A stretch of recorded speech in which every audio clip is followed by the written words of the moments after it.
発した深淵、無事今日の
Right here, right now, emerge.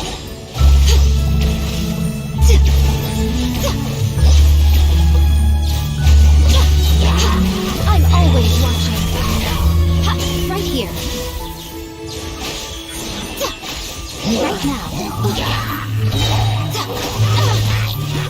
Come on out. Come on out. What a nuisance. Nothing lasts forever.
Ad Astra Abyssosk. Recently, the Adventurers Guild has received an unusual commission, and after careful consideration, we believe that... The Traveler would be the most suitable candidate, right?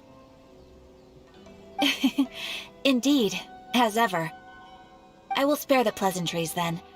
May I ask if you two are available to help? Well, let me go over it briefly.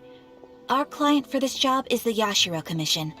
Apparently, Rift Towns are attacking the roots of the sacred sakura nearby Mount Yogo in great numbers. Rift Towns? On Narukami Island? Yes. We are not sure where exactly these creatures come from. But this time, they are attacking in alarming numbers with great aggression and a clear target. The sacred sakura is of tremendous importance to Inazuma. I trust you are aware of this already? Good. Then you can see that this case is very urgent indeed. Is the Tenryu Commission aware? Yes, and they are already taking action of their own. However, given that the sacred sakura's root system is vast and complex, and faced with the unpredictability and scale of the Rift Town's attacks, they are finding it difficult to defend against them. Their main priority is to protect the civilian population, so they are actively looking to cooperate with all other available forces to eliminate the monsters. The Adventurers Guild is one of the key parties assisting the Tenryu Commission with their work. But so far, the combined efforts to combat the Rift Towns has failed to substantially ameliorate the situation. You have our deepest gratitude. I will mark on your map the areas where Rift Town appearances have been recently reported. Relax. We'll be back before you can say Ad Astra Abysosk.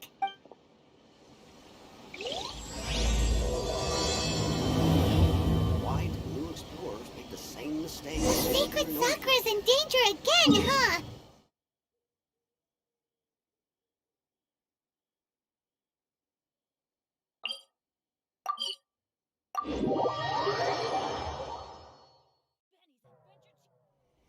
Keeping the sacred Sakura safe was Kazari's greatest wish, and now these mangy mutts are trying to destroy it!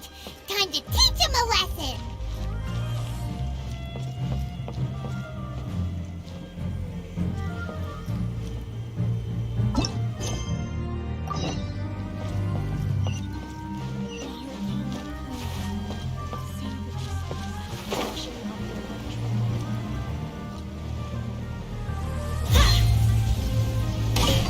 Off we go!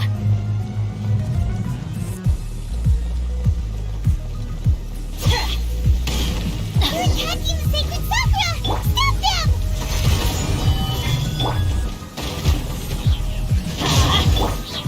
Illusion shattered! Now you shall perish!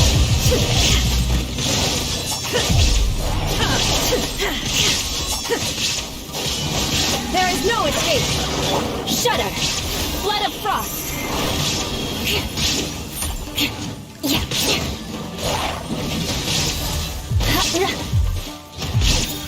Wow, there are so many of them! No wonder the Tenryu Commission needed help! Come on, Traveler, you can take them!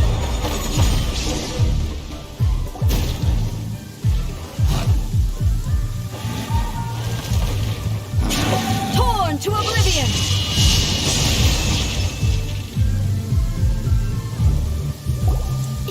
Shogun? Wait, no! Could also be A! It's you two. It has been a long time. We have not seen each other since the resolution of the Tenryu Commission crisis. Okay, sounds more like A. It is you, right? You sure made short work of them! That was amazing! I'm making early preparations for what is to come. Last time we took a walk around Inazuma together, I witnessed the way the world is today. I was finally able to comprehend some things that I had never understood in the past. Since then, every time I encounter an obstacle in my thinking, I find myself having the urge to spend some time in the outside world. Makes sense. You must get super bored being stuck in there all the time. Might I remind you that I am not here to amuse myself. Recently, I have observed a number of changes in the external world from the plane of Euthymia. The most serious of these being the attack on the sacred Sakura by numerous Rift Hounds. I considered this matter worthy of my attention, so I pursued them, and they led me here. If the Shogun rather than I were to discover them, yes, Perhaps she would have left the situation alone. Why? Because she's just a puppet? Precisely. According to the rules I designed for her, matters of this nature are to be delegated to the Tri-Commission. But Rift Hounds attacking the sacred Sakura... It brings back bad memories of that terrible disaster. A disaster? Yes. 500 years ago, a great catastrophe befell Inazuma. Everything was engulfed in a pitch-black fog, and monsters ravaged the land. Countless lives were lost, and this homeland that the people had worked so hard to build barely escaped being obliterated entirely. The monsters committed many atrocities on Inazuman soil, and the Rift Hounds were always their advance guard. Their duty was to tear open a passage through space with their claws and teeth, and then call in even more powerful beasts. So you've heard of it too. That's an episode of history that I am loath to recall. Maybe to you, it seems like my response to these creatures was an excessive one. But an excess of caution is not unwarranted in this case. Guess you can't argue with that. Since we are both here for the same reason, let us work together. From the traces they've left in the surrounding area, there should be many more monsters nearby. All of them must be eliminated. Paimon feels so safe when we're in Ace Company. Having someone uber powerful on your team kinda makes you feel invincible, doesn't it? Oh yeah, after we've dealt with the monsters, we should ask her to tell us more about Conria. This color! It's similar to the color when the sacred Sakura takes damage. Let's follow it. It should be this way.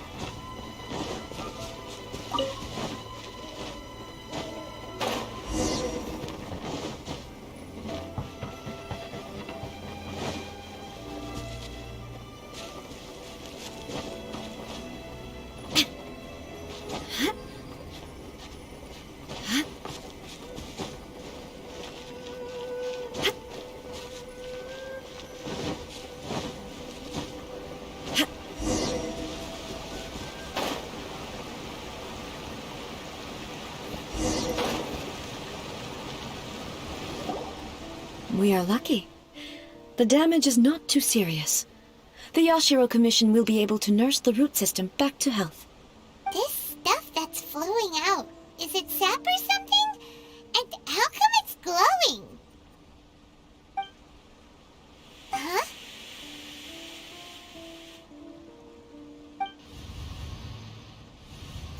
What's this? Could they be dead people? It wouldn't be the first time we'd seen ghosts on our journey. But why would they appear here? Let's search the area. Perhaps we will find out.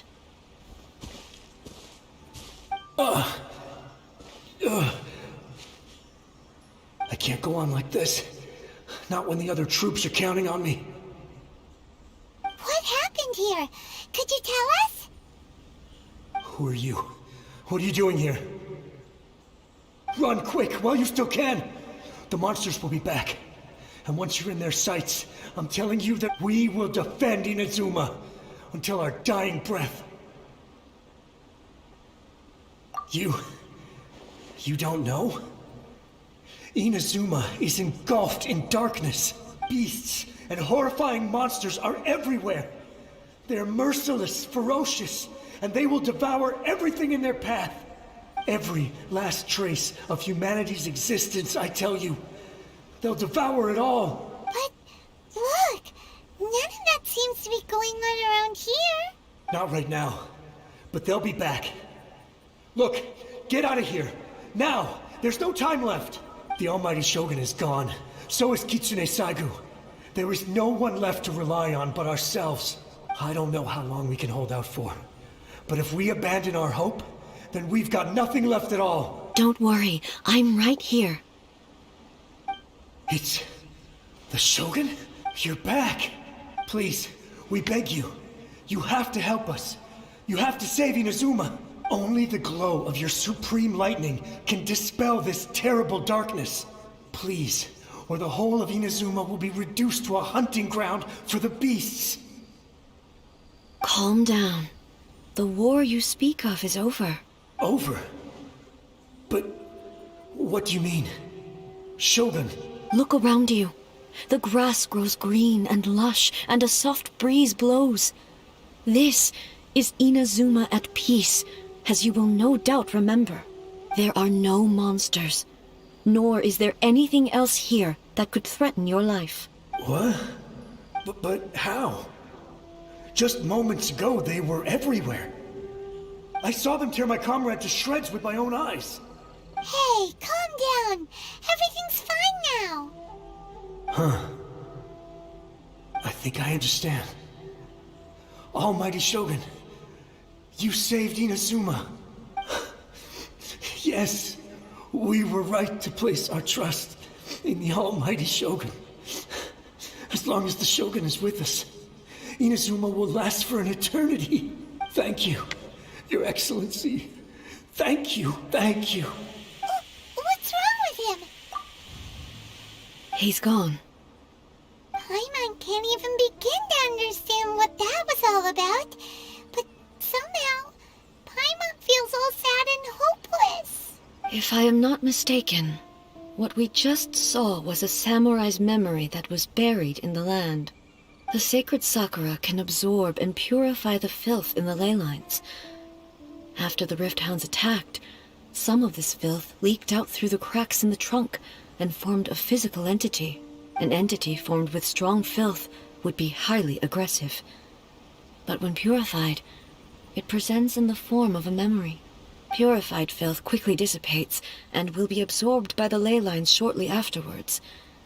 In other words, it cannot exist for too long. So the memories of the ones that died are all appearing at this moment? Yes. That soldier was one of the many thousands who made the ultimate sacrifice. What he was describing just now was precisely the disaster that happened in Inazuma 500 years ago.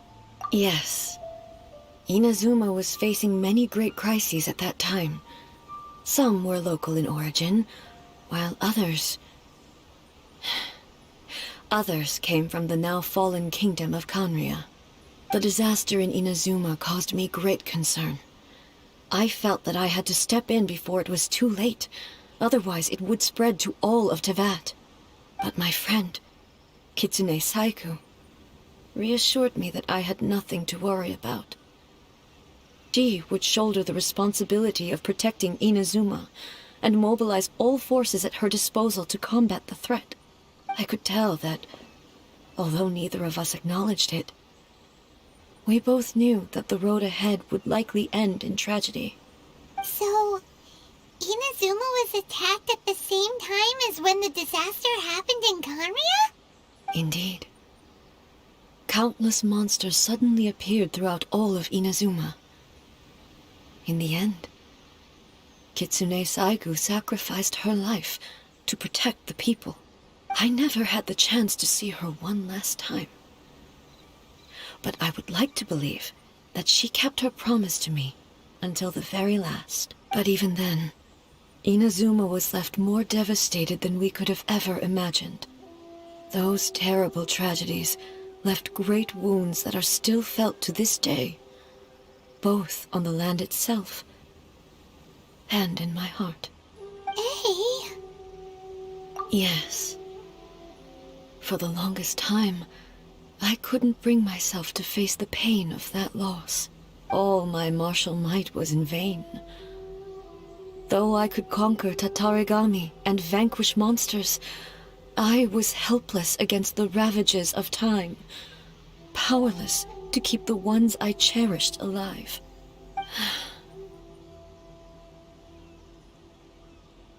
But after my clash with human ambition, I thought long and hard. Now I realize I cannot fixate on the past forever. When I traveled around Inazuma with you, I caught a glimpse of how the nation has progressed over the centuries. A glimpse of human potential Everything far exceeded my expectations. Moving forward inevitably invites further loss, but also new encounters. Just think of that soldier. Despite all the losses he had experienced, he still chose to keep fighting for the sake of moving forward. All those who sacrificed themselves back then gave their lives fighting for a future. But perhaps the future they were hoping for is not the eternity that I once strove for. As Inazuma's god, it is high time I honored their wishes. Warriors of the past, who spilled your blood on this land, your noble souls now rest in this earth. I will never forget you, and all that you did for Inazuma. He's taking all this pretty hard. Come on. Let's keep investigating the damage to the sacred Sakura.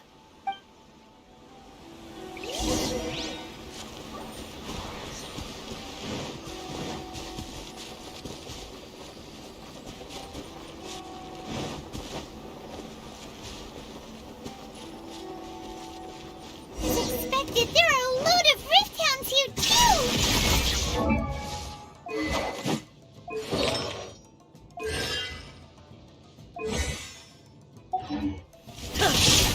Inazuma, leave them to me.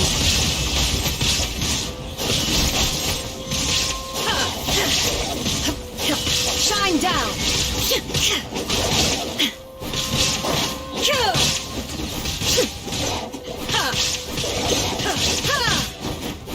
There is no escape. Now you shall perish.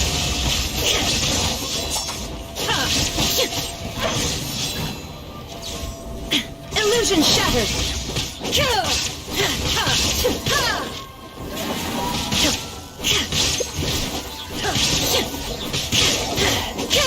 Shine down! Inazuma shines eternal! Huh?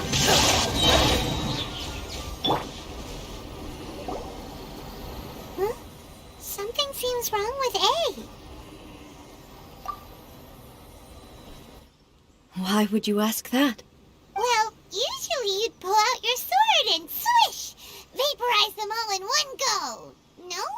You are unduly concerned. I'm simply conserving my energy. Although I have some understanding of the situation already, it could take an unexpected turn at any time. I must be prepared for anything. If there are more formidable monsters lying in wait in this area, I must make sure I have the strength to face them. Ah, makes sense! Spoken like a seasoned shogun. The roots seem pretty badly damaged this time. We definitely need to tell the Yashiro Commission about this. Hey, the same light is leaking out again.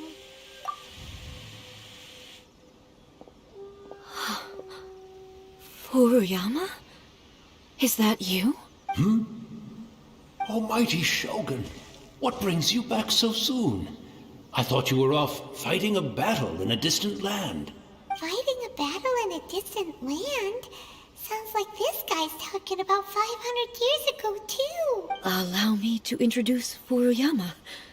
He is a tea master and a member of my retinue. Though blind, Furuyama is unparalleled in his ability to appraise tea.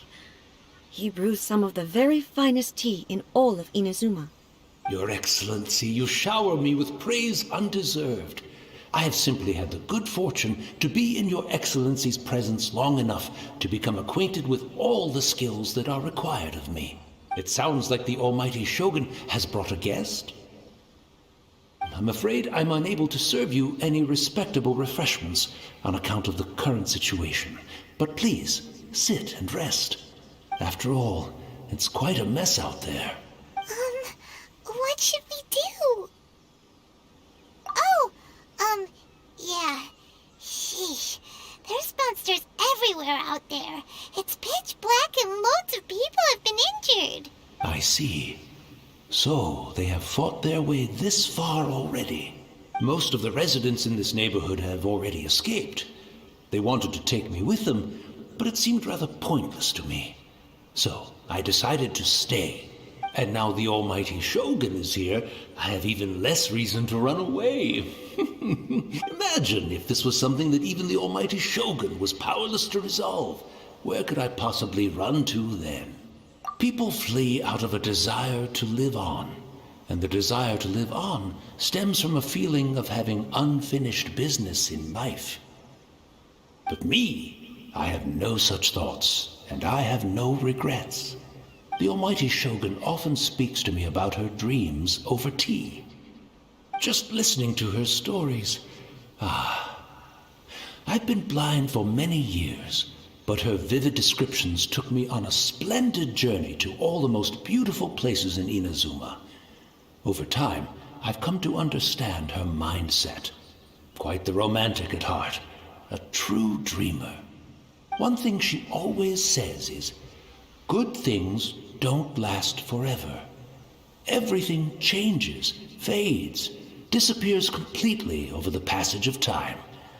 And so, people must make the most of the life they have, seize the chance to enjoy it while it lasts, and have no regrets in the end.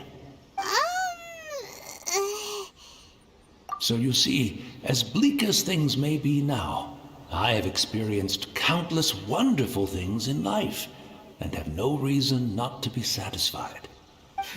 Perhaps you are right. It won't be long now before I have to say goodbye to the almighty Shogun for the last time. What a pity. I'll never get to see what Inazuma looks like after the almighty Shogun rebuilds it anew. But I suppose it doesn't matter. Everyone says that Inazuma has turned dark now. But to me, it went dark a long time ago. Once this catastrophe is over, life is sure to spring forth anew. But even if I survived until then, I'd probably be a hopelessly befuddled old so-and-so by then. So, never mind, eh?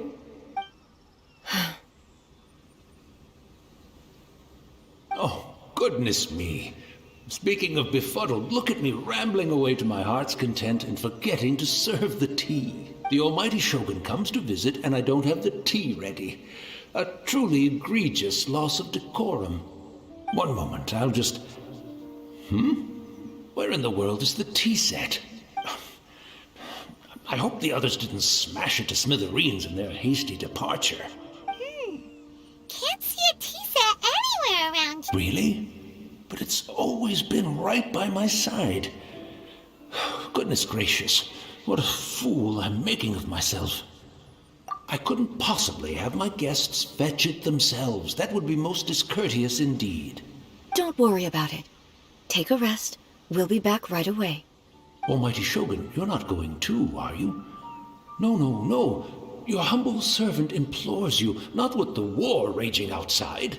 This place is complicated. It's quite unlike the tea house in your memories. Leave it to us. But...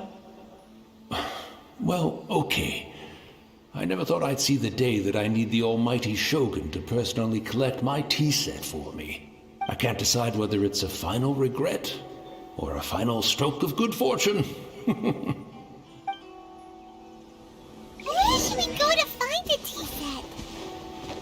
Having a cup of tea isn't exactly the most urgent thing to do right now, but at the same time, this lovely old man from 500 years ago has been through so much, and it makes Paimon so sad. I'm also feeling very nostalgic for his tea. Oh, why don't we go to the Kamisato estate? There'll definitely be a tea set we can borrow there.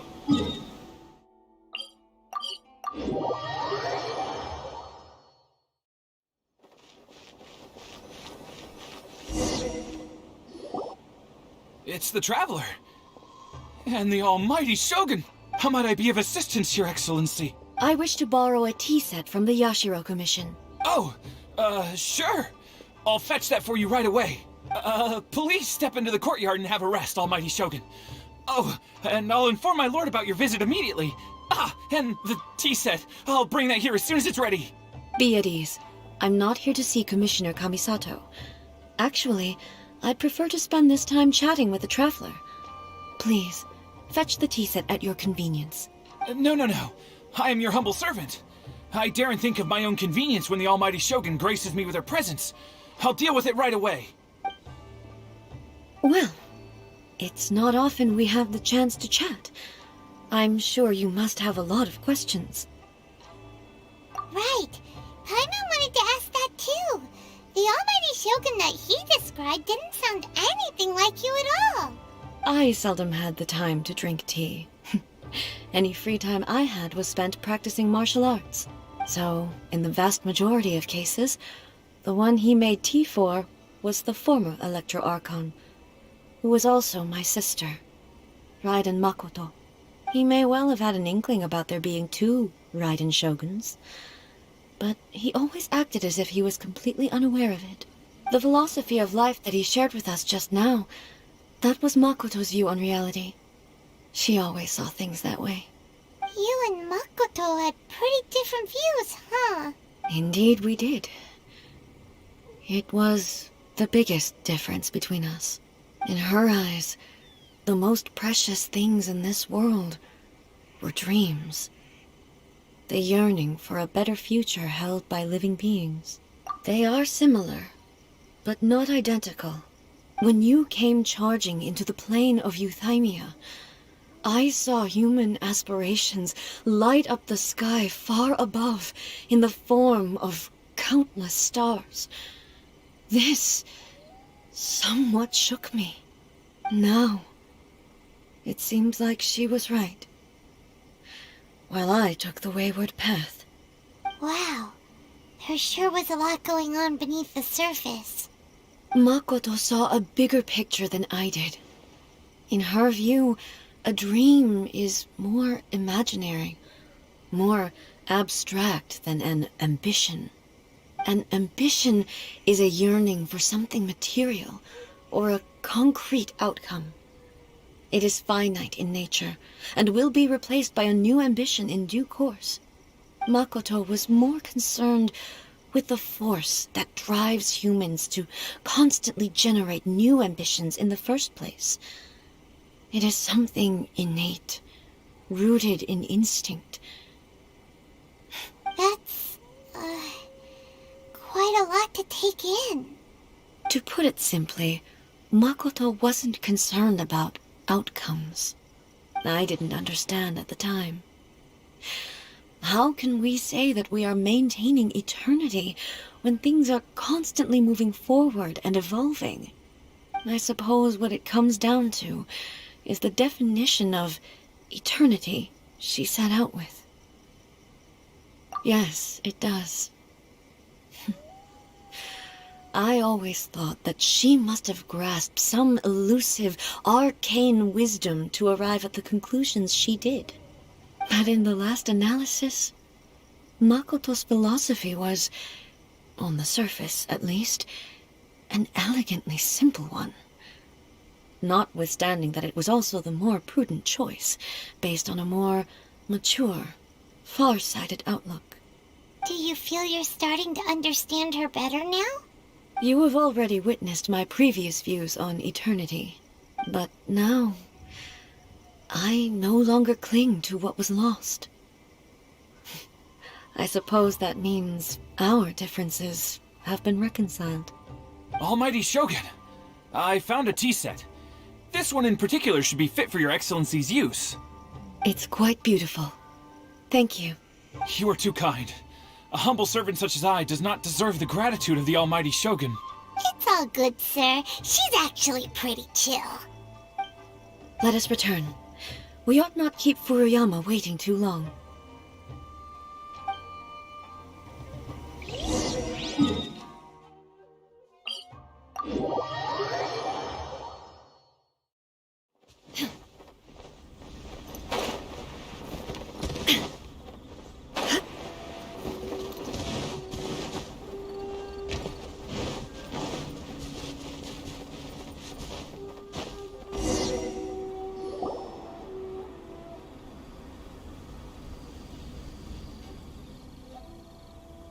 Hey, where'd he go?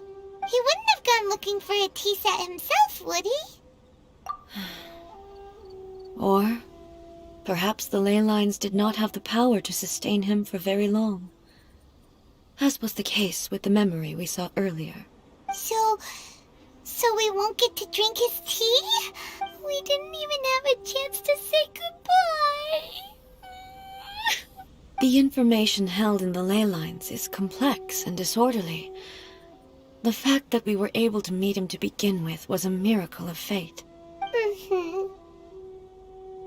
Well, this chance won't come often, and we do have a tea set. Perhaps I should try my hand at making us a pot of tea. I've watched Furuyama brew tea on many occasions.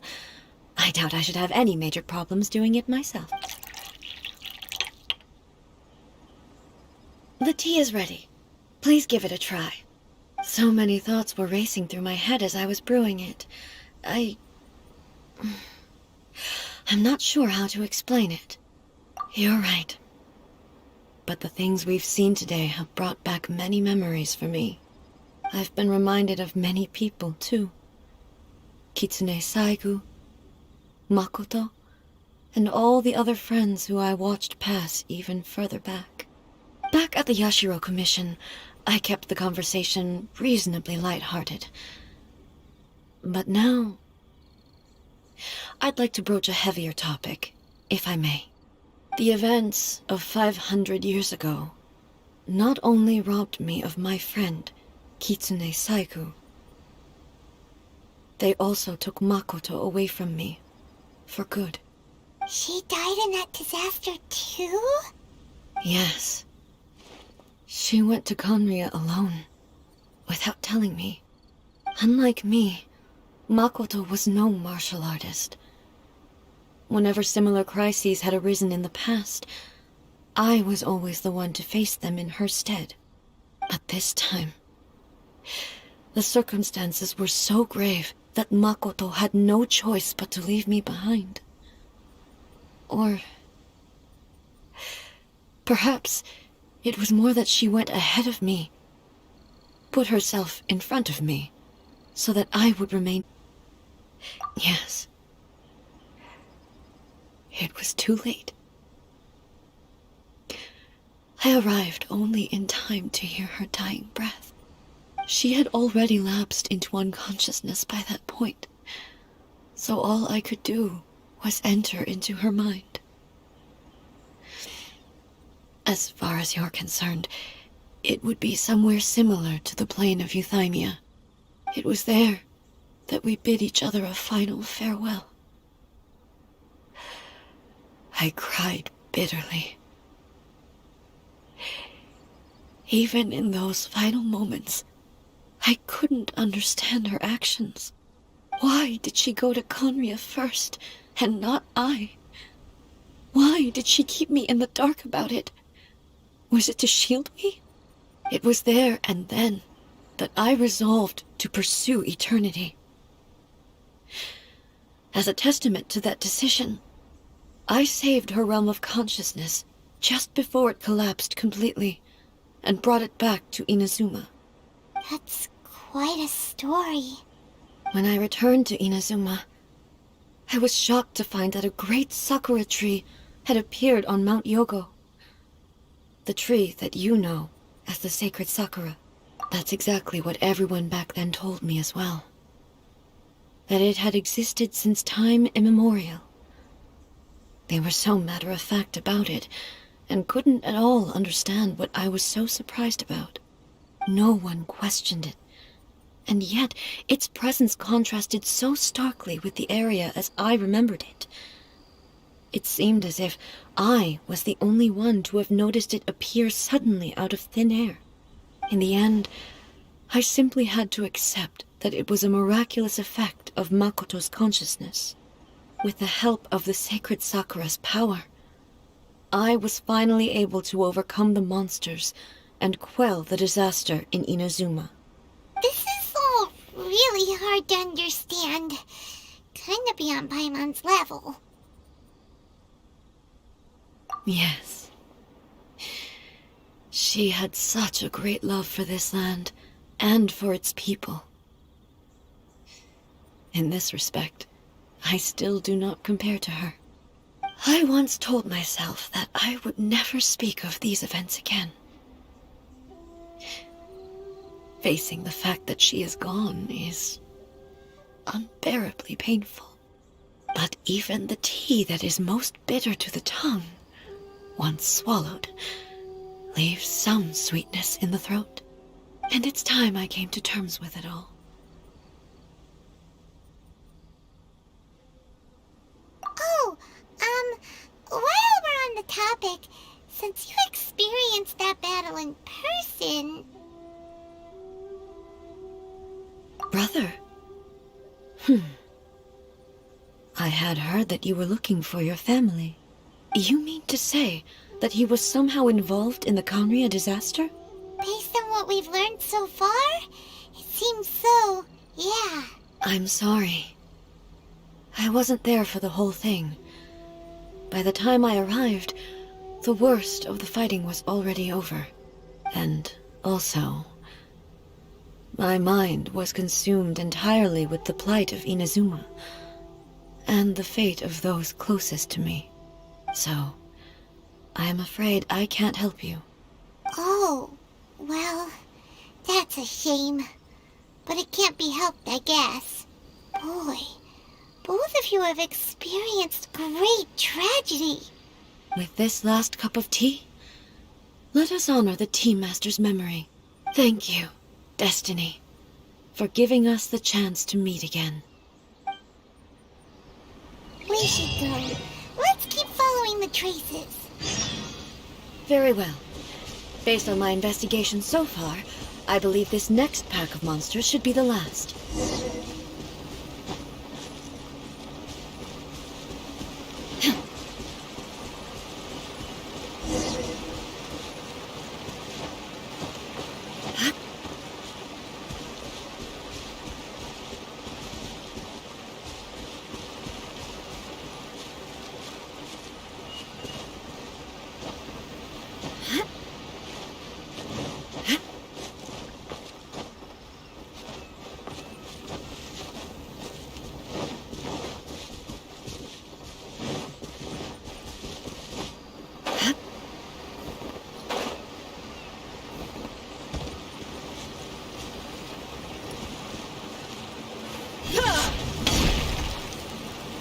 There is no escape!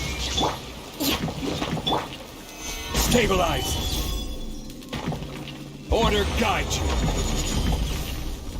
I'm going in!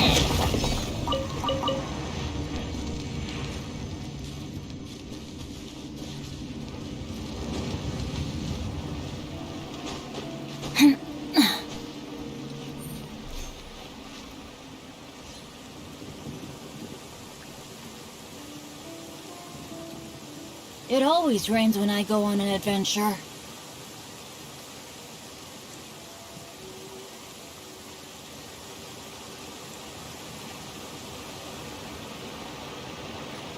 Weather's not bad today. Oh, crud. I jinxed it. Now it's bound to rain. Huh. Off we go.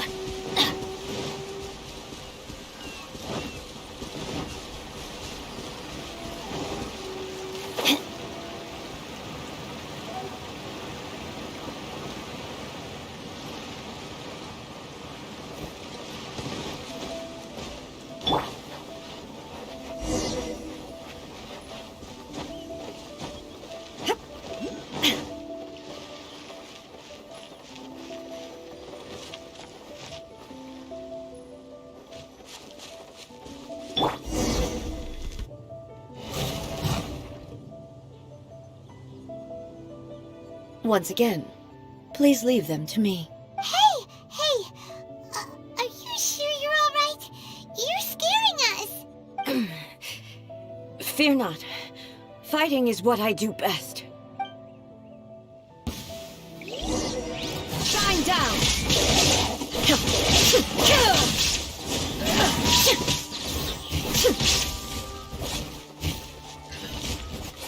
There is no escape!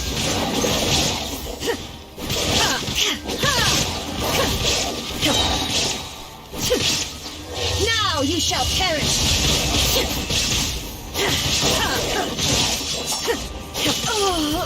Are you alright? I'm fine.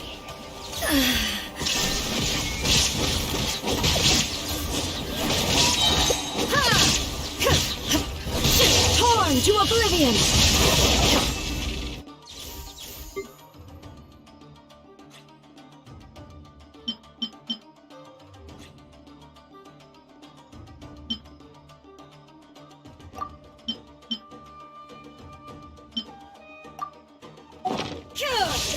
Illusion shattered!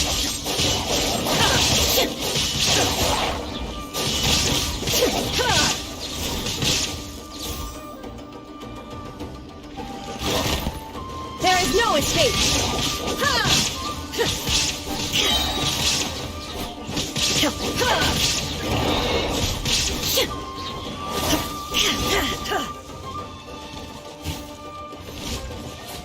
Shine down!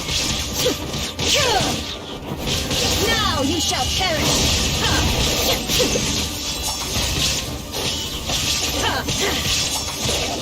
Illusion shattered!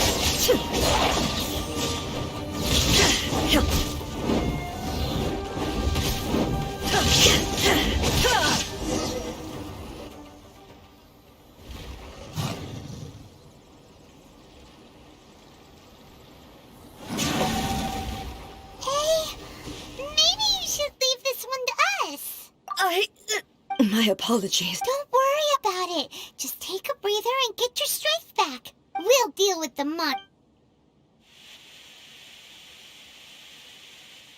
Look, that's the same light again. Where am I? Who are you? Almighty Shogun, you're here too. Are you injured, Your Excellency? I'm quite all right. Just feeling a little stiff. We, the Shogunate Samurai, will defend the Shogun until the very end. Come on, men! They're coming back for more! Let's get them! Don't! It's too dangerous. Danger is our duty, ma'am. If we were the kinds to shy away from danger, we never would have taken up arms to begin with. No need to worry, Almighty Shogun. When the situation looks bleak, we will draw on the power granted to us by the gods. Is that a vision? It certainly is. I know the gods are omnipotent, and their willingness to grant their power to humans means they have high expectations for us. If the Almighty Shogun is in trouble, now of all times is the moment for us to honor that. So that's how samurai of that era understood visions, huh? Nobody knew where Your Excellency had gone, and we were starting to despair. But now we've found you. You're right here with us. Just the sight of you appearing before us once more has reignited the hope in our hearts. This hope is the light that will guide us out from the darkness. Everyone, on me! We'll help too! Huh? Affirmative, but watch your backs.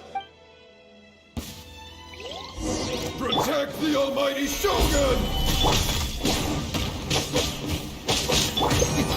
Erase all threats. Torn to oblivion!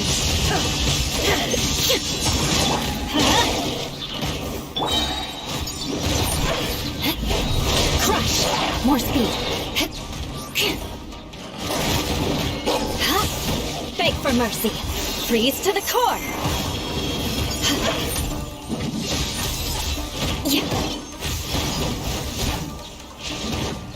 Teamwork is dreamwork!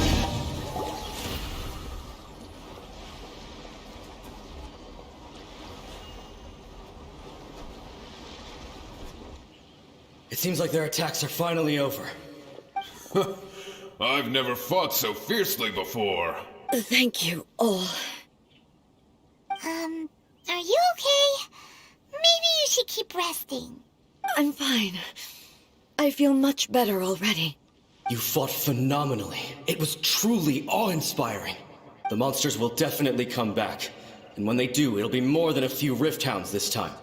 Quickly, escort Her Excellency back to Inazuma City, and regroup with the General's forces as soon as possible. When everyone sees the Almighty Shogun safely returning, their spirits will be lifted. Well, what are you guys gonna do? We will stay here and guard against the monsters' advance. We cannot afford to let them get any further. We are brothers in arms. As long as we stick together, we can face any number of monsters that come our way.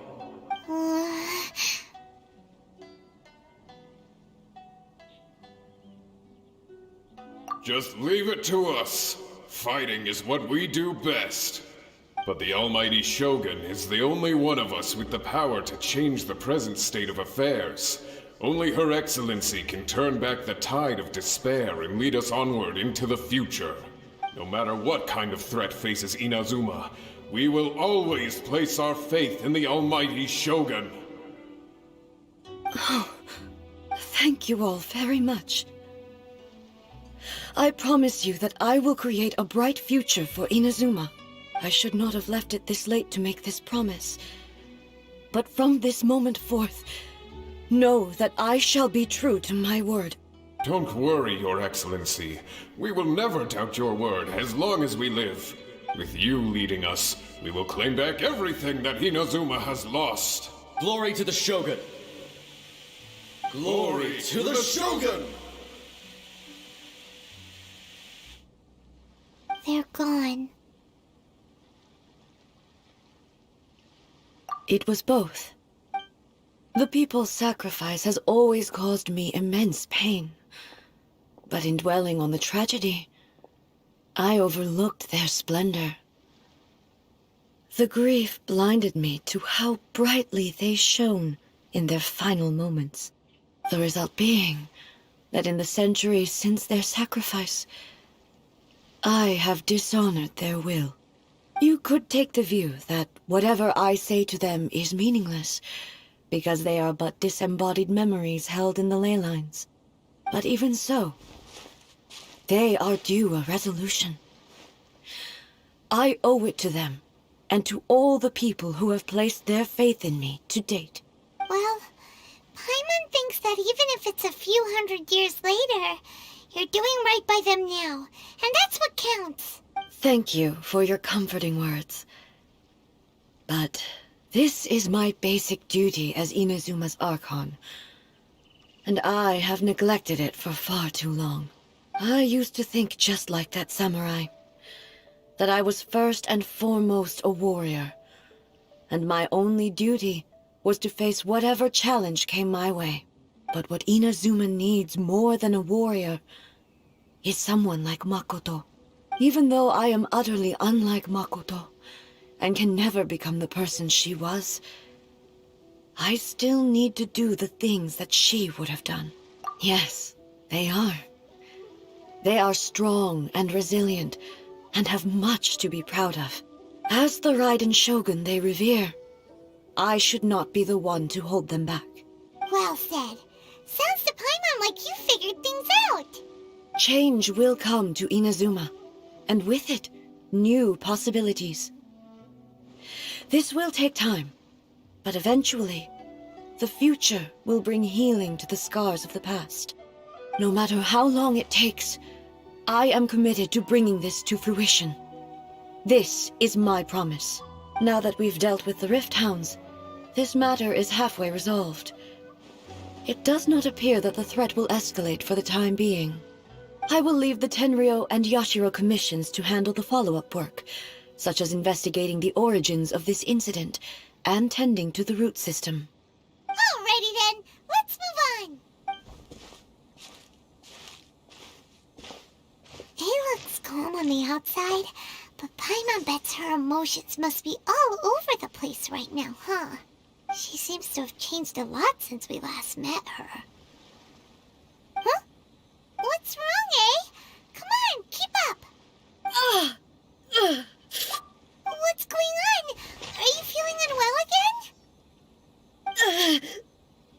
My body... I can't move it. It looks like the situation is more serious. No need. She is calling me. The time has come. Can you help me walk? I need to go to the cave below the Grand Narukami Shrine. Why? What's in there? A battleground. One where I shall sever ties with the past and take the first steps into the future.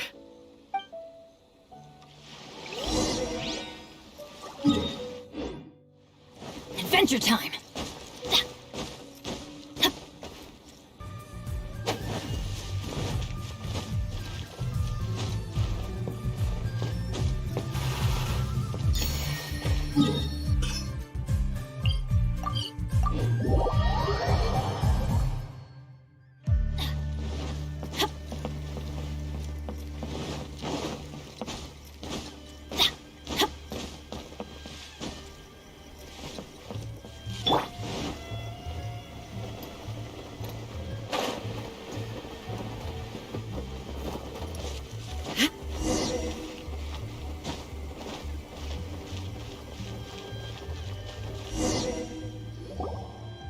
We're finally here.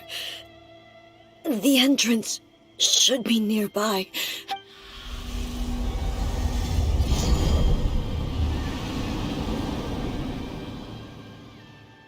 Whoa! Where'd that Torii gate come from? It's getting worse again. But it's fine. I'm happy. I'm about to put an end to it all. This is a place I once sealed off with my own hands. The entrance to Raiden Makoto's realm of consciousness. It looks like she will no longer allow me to do with this body as I please. Huh? What are you talking about? And who is she? Makoto?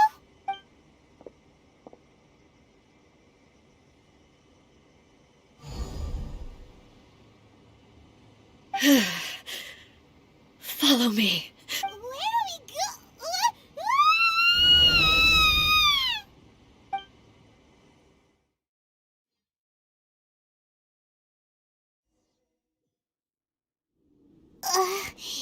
Paimon's dizzy. Where did we get sucked into this time? Whoa. This place... Look over there! It's another A! We meet again, traveler. This body is an assistant to the one within, but it is also the guardian of the rules. Should the one within wish to stray from the rules, this body shall stand in her way. Wait! Paimon knows that voice! Is that... the puppet? You have wandered the realm in my body, and you appear to have grasped the true essence of eternity. You believe your present self has greater certainty than your former self. Thus, you believe your present self is correct, don't you? But have you really been enlightened with new ideas? Or have you been degraded by irreversible erosion? I'm here to show you my answer. We are both warriors, and the dialogue we must now have shall be conducted by the blade alone. Wait! The atmosphere in here just took a turn for the worse! Are you alright now? The discomfort I was experiencing earlier was caused by the Shogun rejecting my continued use of her body. As she indicates, once I started entertaining the idea of change, I became hostile in her eyes. But inside a realm of consciousness, I exist independently of her. She cannot affect me in this way. Though she is a puppet, the Shogun has her own consciousness too. When necessary, she appears here to confront me. Paimon gets that everyone has their internal battles and stuff, but not like this! It's a bit extreme! Hey, showdown with the Shogun? Never thought we'd see that day! The rules I set for the Shogun are... No. The Shogun herself is the manifestation of my past ideals, the very foundation stone of eternity. It shall not be easily swayed. I would not try to change her if it wasn't necessary. Isn't there any other way? Can't you hack it through or something? But they both just want the best for Inazuma. My form is a symbol of supreme majesty, in which has been vested power over all the realm. It is the cohesive embodiment of all that constitutes the Raiden Shogun. It inherits Ei's pain, the pain of inevitable loss that comes as she moves forward. So too does it inherit her determination to reach eternity. Every action undertaken is for the sake of resisting erosion. Determination, courage, love, hatred. All of these will be degraded and distorted by the incessant flow of time. Only rules shall remain constant for eternity. Those were my thoughts when I created you. Now, they are towering obstacles that I have no choice but to overcome. You wish to make yourself my enemy? I am your past, the everlasting law, the guardian of eternity. And I am she who promised a dream to her subjects. Raiden A. In the end, even the proud and mighty Oni maiden was cut down and disgraced. Though your blade has been cleansed of her blood and filth, never shall it shine as brightly as it once did.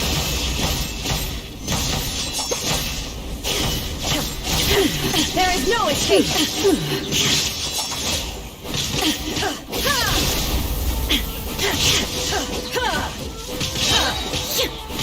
Shine down! Be gone! Torn to oblivion!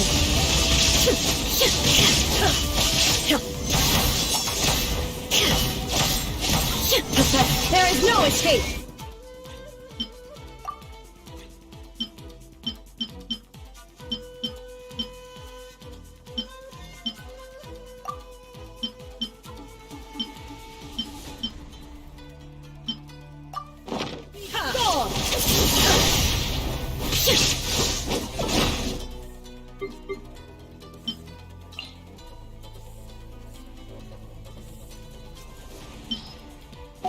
The eye sweeps the lands!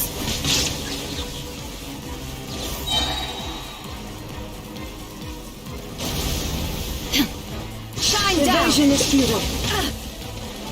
Now you shall perish!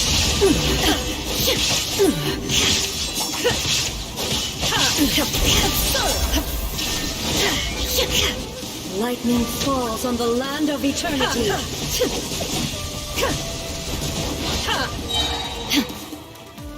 There is no escape! Inazuma shines eternal! The Kitsune sakura blossoms that once filled the skies fell to the ground as pitch-black rain. As long as the ley lines flow, the relentless erosion of time will never stop. She's completely recovered? Your shine down! Decided. This world, a fleeting shadow. Torn to oblivion! Weak. Illusion shattered.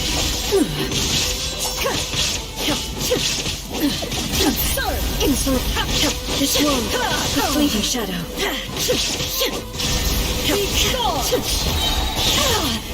Inazuma shines eternal destructions.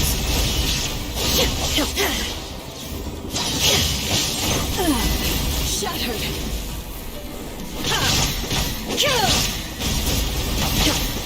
There is no escape! Insolent! This now you shall perish! Shadow.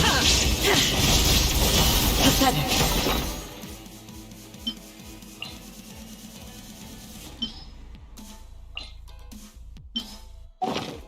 Weak! Shine down! Pathetic! Weak!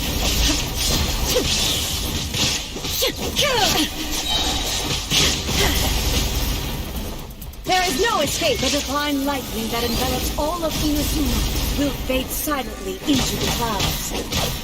There shall never be another. Never. For the rest of time.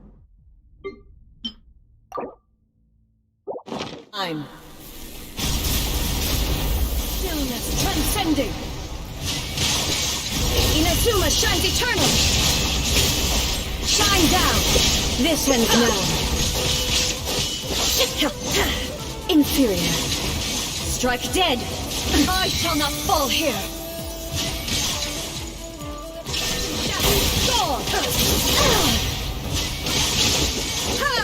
The eye sweeps the land. Now you shall perish.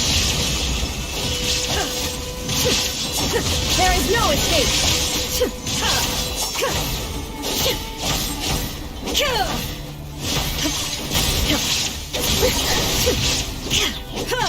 Illusion shattered. Lightning falls on the land of eternity. Erase all threats. Shine down.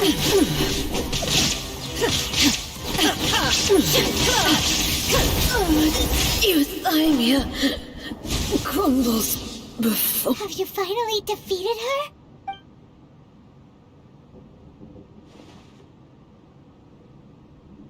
It appears your martial prowess has not dulled. But how long can your will remain strong? How the heck? In this realm of consciousness, her existence is tenacious indeed. She was built to resist erosion. Her will is stronger than any other living being's, including you and me. Then, does that mean this is gonna be a never-ending battle? Maybe. But I have to prove to her that my present will is no product of erosion. The future I shall forge will be a grand undertaking. One that will be resistant to erosion. If I don't do this, the Shogun's rules can never change, and Inazuma can never move forward. This is my duty. No matter how long this battle may last, months, years, centuries, and no matter how many times we must fight, I will defeat her. 500 years ago, humanity proved their strength in battle. Here in the present, they rely on their ambition to challenge wayward practices, tear them out like the diseased wood of an old sakura tree, so that new, healthy branches might spring to life in their place. It is about time that I learned to trust them. I understand that. But if the dreams of which Makoto spoke are true eternity, a short moment for which the Shogun does not exist is nothing to fear. I fight for the everlasting future of Inazuma. However long the battle may last, it is but a drop in the ocean of eternity. I vow to the subjects of Inazuma that I shall one day return. This is my oath. Please, be my witness. During my absence, I place everything in Miko's hands. But this means that... Pass on my words.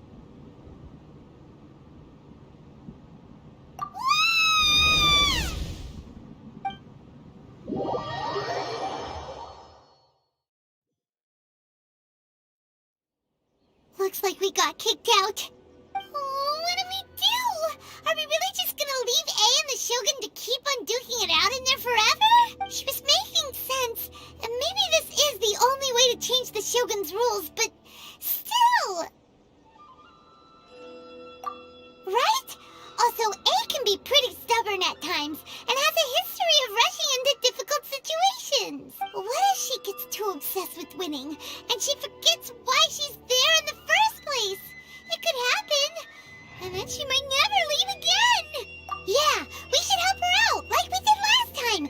The quicker she gets through this, the better.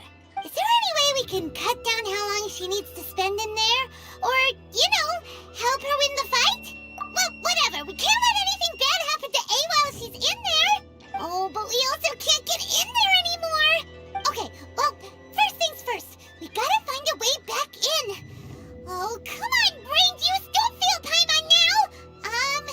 Okay, maybe if we both ram into it at the same time really, really hard. Oh, you're right. Paimon nearly forgot about her.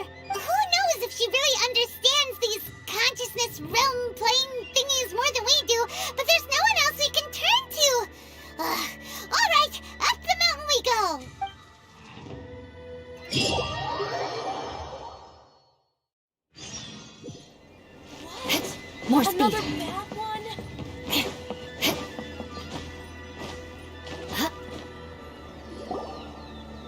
someone's not in the best of moods.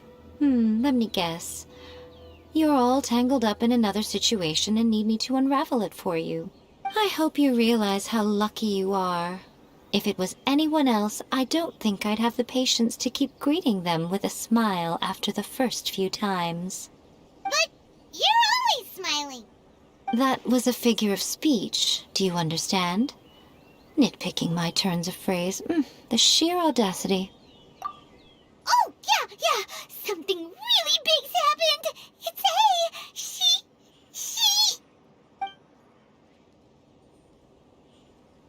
Oh, okay, I see. So, A's decided to palm Inazuma off on the humans, while she goes off on her own to fight a fierce battle that doesn't even have an end date. Impossibly stubborn. Jumps straight to the most extreme course of action imaginable, presumes her sheer will can see her through, despite a near impossible goal that requires nothing short of the very peak of her abilities. Yes, that sounds like A all right. You know as well as I do that she's always been like this. Why start fretting about it now? Rushed into it without thinking. Well put. Oh, she acts like such a child sometimes. So you seem to be under the impression that I am able to offer some sort of help? Who gave you that idea? Is she playing dumb? She's doing this on purpose, for sure. Aha, you're learning, little one.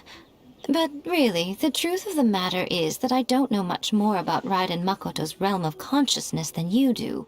All I know is that it's the foundation of the sacred Sakura, and from what I've heard, it's a little different from A's plane of euthymia. Because Raiden Makoto is no longer alive? Not just because of that. The nature of the space itself is different in some way. But I can only speculate. You're the ones who have actually been there, so you tell me. What was it like? Anyway, we needn't worry about the details too much. It'll just be a little difficult to explain things later on, that's all. First things first. Follow me to the entrance.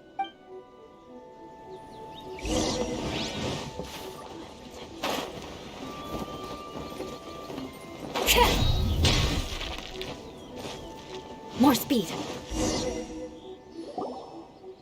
Now then, I always have my ways. It's just a question of how crafty I need to be. To the outsider, the realm of consciousness is a very abstract concept. Luckily, I'm A's familiar, so I can sense her rough whereabouts. In other words, even though I can't pinpoint the exact spatial location of this realm, I can still send you to where A is. So, it's abstract, but has a location, but you don't know where it is, but you can still send us there. What? Yes, no need to try and understand it. Let me put this simply. Right now, she is surrounded by chaos. Everything is turbulent and disordered. If you try to force your way in, you could be swept away by a giant wave that sets you down in an unknown corner of space-time. This is precisely why when entering the plane of euthymia, it's much safer if you place your consciousness in a physical object first. What? Alright, well, I might stay here then. You two can go in. Suit yourself. Worst case scenario, all we stand to lose is A. So what's the big deal? You... Bernadette, up to here with both of you! Oh, fine. Paimon's coming too. Oh, well, if you're quite sure, then of course. Now, I shall send you on your way.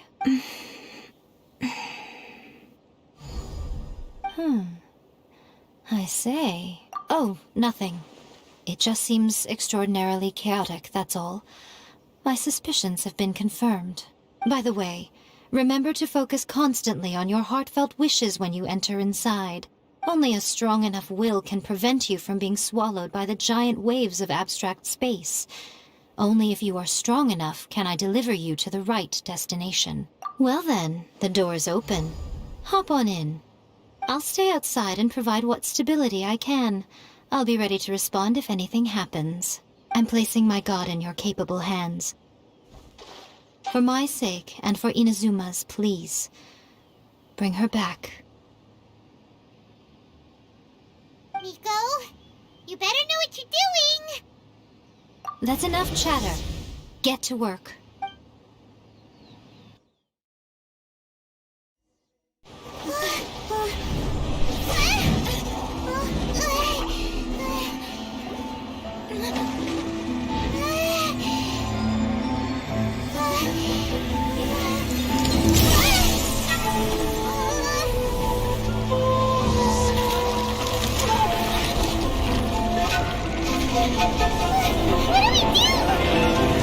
Remember to focus constantly on your heartfelt wishes when you enter inside. Only if you are strong enough can I deliver you to the right destination.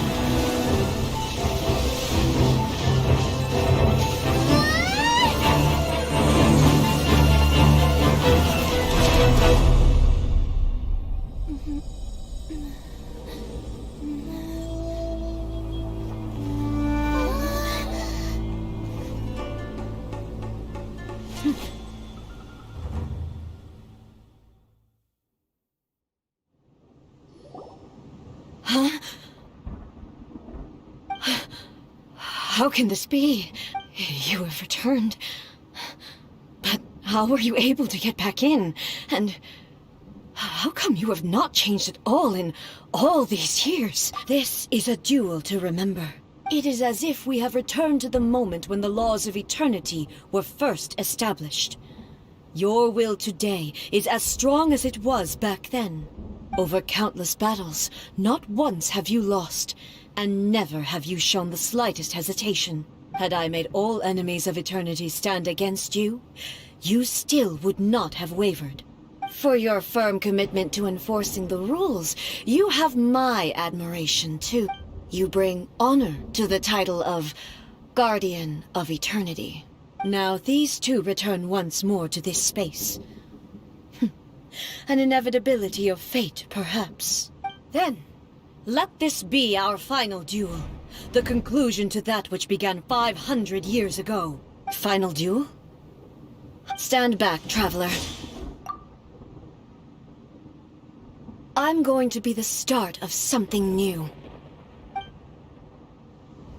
The time our duels took to fight was long enough to witness the rise and fall of nations.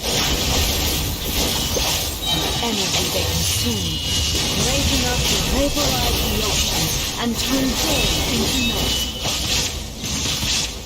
And the will they demanded, sufficient to penetrate minds and crush dreams. Yes, you have endured.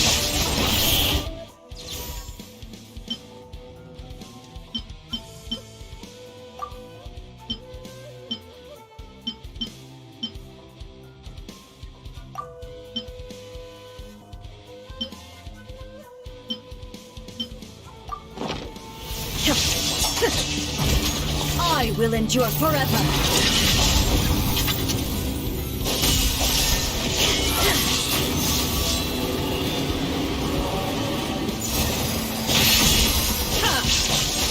In spirit.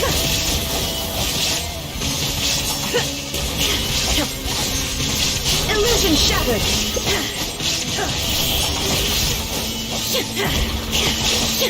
Eternity is in my hands.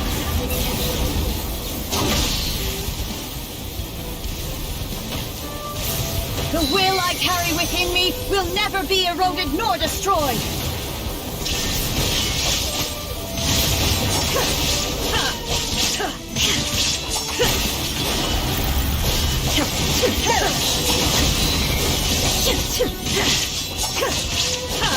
In spirit, there is no escape.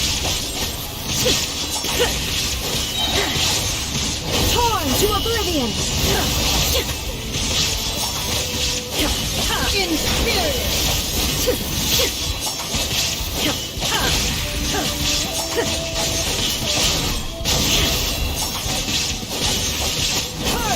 Shine down.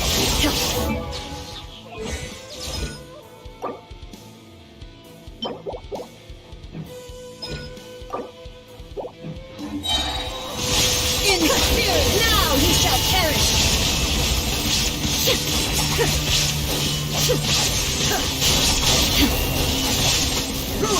Followed by blade!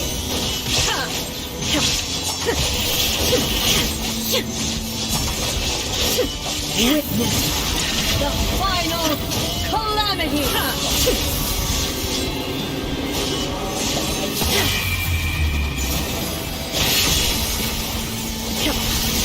Illusion shattered!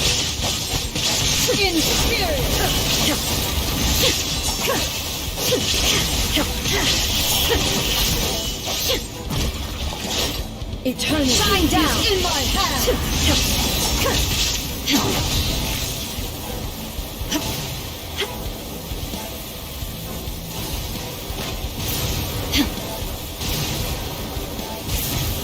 There is no escape!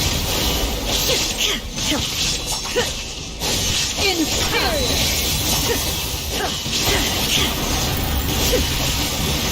Illusion shattered! Inazuma shines eternal!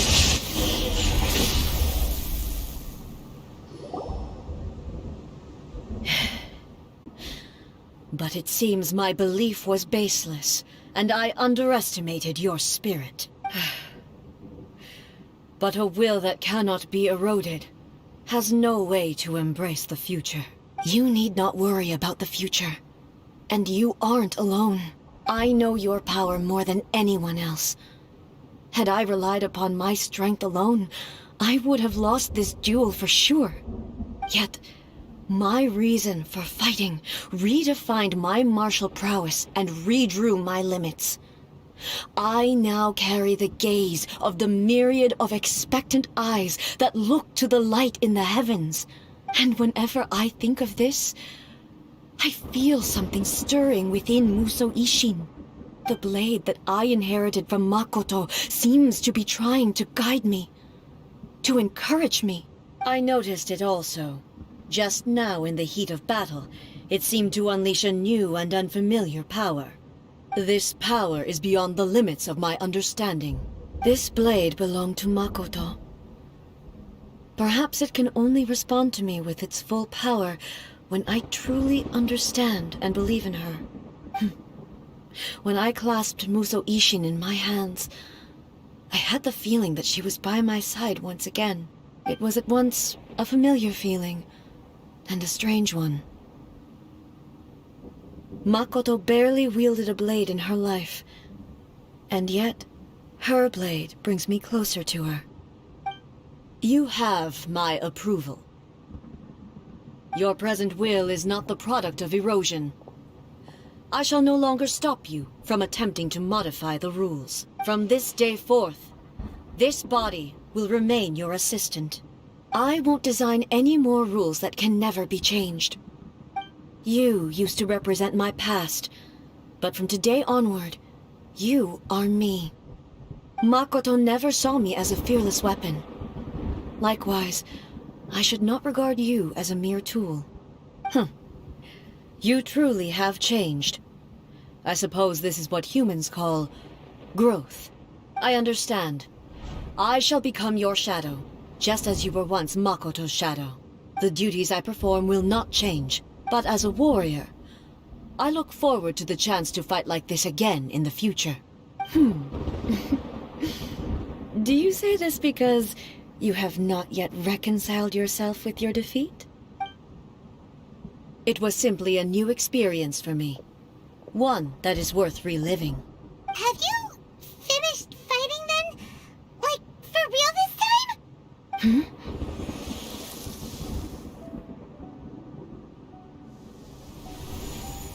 Hello, A. And greetings, those who have come to bear witness. I am Raiden Makoto, the previous Electro Archon, who failed in my duties and left you all to pick up the pieces. Makoto? I'm so happy. You've come so far. I always knew you would make it here in the end. I left a faint fragment of my will in Musou Ishin, so that in the moment that you unleashed its full power, I too would be released. A convoluted way to reach you, but... well, You held such deeply entrenched views at the time that you wouldn't have listened to a word I said. There was no time to wait for you to have a change of heart. Please forgive me. All I could do was find some way to wait until you came to me. But you never mentioned this to me. Everything happened so suddenly. I'm sorry. I've always felt terrible for having to entrust Inazuma to you all of a sudden. I should have been the one to impart these ideas to you, a little at a time, to dissuade you from your pursuit of stillness. Did you know what was about to happen in Conria? I had some sense of it. That place was not somewhere that any Archon could afford to ignore. In my present form, I can no longer perceive time. I don't know how long we have been separated before this reunion, and I don't know what Inazuma has experienced in the meantime. But I know that this must have been an extremely arduous journey for you. And I'm sure you must have wanted to shed tears many times along the way. Don't look down on me. See? You admit it. It was with this possibility in mind that I left a parting gift for you. Something to soothe Inazuma's pain. Here, take it. Before my last shred of consciousness fades away. But it is you who must take the most important step.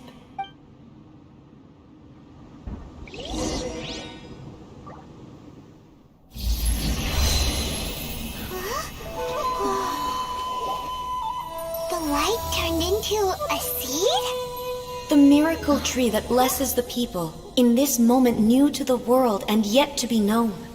When to plant it, where it shall bloom.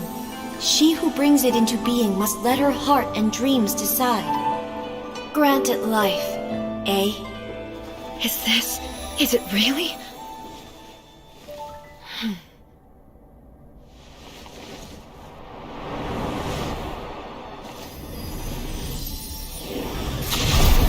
Eternity extends time into infinity. Dreams illuminate each moment within. When both shine in unison, the sacred Sakura blooms from the darkness, finally free from the clutches of the heavenly principles. Now the nightmare has dissipated, and reality is made whole. The vision we both yearn for is still further ahead. My only regret is that I cannot witness Inazuma's future, nor can I walk this journey with you.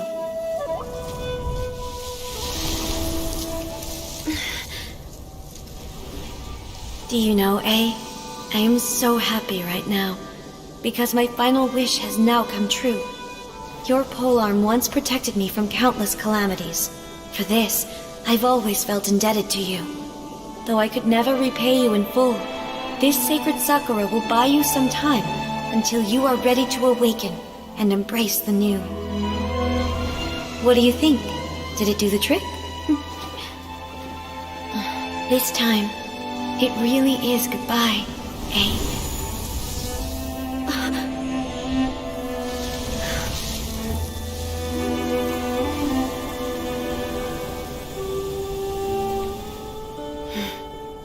Goodbye, Makoto.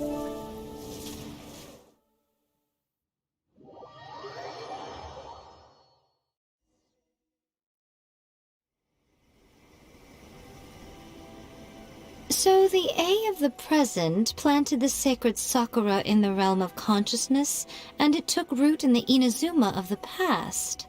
No matter what you make of it, it's quite incredible. All of this is thanks to Makoto's power. Her understanding of eternity is much more profound than mine. Eternity is a concept intimately connected with time. When you begin to touch on eternity, the concept of time becomes murky.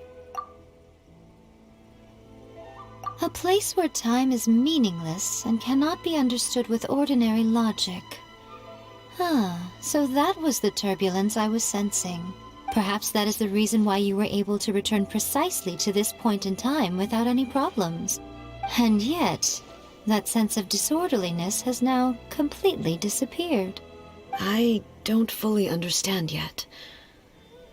But my intuition tells me that the reason for everything, it's that seed.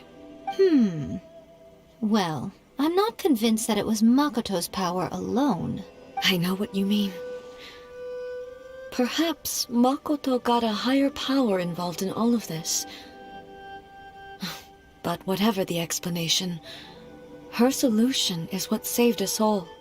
Without the sacred Sakura, Inazuma would likely have been completely swallowed up centuries ago by that disaster and the filth. I know you've always perceived there was something special about the sacred Sakura, but to me, it has always been there. You've tried in the past to prove to me that there's a connection between the sacred Sakura and Makoto's consciousness, but unfortunately, you never did persuade me, did you? No, but I understand why now. It was because the sacred Sakura hadn't even been planted then. But don't you think that tree looked a lot different than how it does now? The sacred Sakura is within my purview at the shrine, so obviously I get to prune it exactly how I like it. Ugh. Now we see who's pulling the strings. I'm joking. That tree has been through a lot since it first sprouted. We have the loving care of Kitsune over the ages to thank for how it appears today. And obviously I played my part too. It's fair to say that very little time passed between the moment you came out of that realm and the moment you re-entered it. But in that same time, centuries of battling took place on the inside, did it not? Traveler, if I'm guessing correctly, you were repeating your wishes to yourself in your mind, weren't you? At that time, I could sense A's whereabouts, but I also sensed anomalies in the flow of time within that space. Suffice to say, time added a whole new dimension to our search. Simply establishing a location was not sufficient. Fortunately, your will was strong enough that the turbulence carried you to the moment in time most likely to be the intersection of all that you were wishing for. The flow of turbulence may well have been influenced by Makoto, but it took everyone's efforts combined to ultimately help A. So this time, it looks like thanks are due to you. Does that mean it wasn't by chance that we ended up at the final duel? We were always meant to be there to witness what was going to happen? I thought that the flow of time was the same on the inside and the outside, so it was a great shock to me when the traveler reappeared. My first thought was, has a great disaster befallen Inazuma? But it turned out you had come to rescue me. You came for my sake, to help me reach the best possible outcome. You too have my thanks. You have done much for me, and I will never forget it. A, how are you feeling now? My body has fully recovered, and the Shogun's will no longer fights against me. Always thrilled to hear you're in good health. But I was really asking about your emotions. Have you managed to calm down? After all, you saw Makoto in there, didn't you? I only heard her voice. I wouldn't say I saw her. I'll be fine. It brought a few things back, of course, but I've made my decision to move forward. I have to say, this has reminded me once again just how brilliant Makoto was. She predicted all the ways in which Inazuma's future could unfold, all the way back then. She even factored my immaturity into her plan. It's all thanks to her that Inazuma lived to see this day. I just planted a seed. Yeah, it was thanks to everything you did that you got to see her again. That's amazing!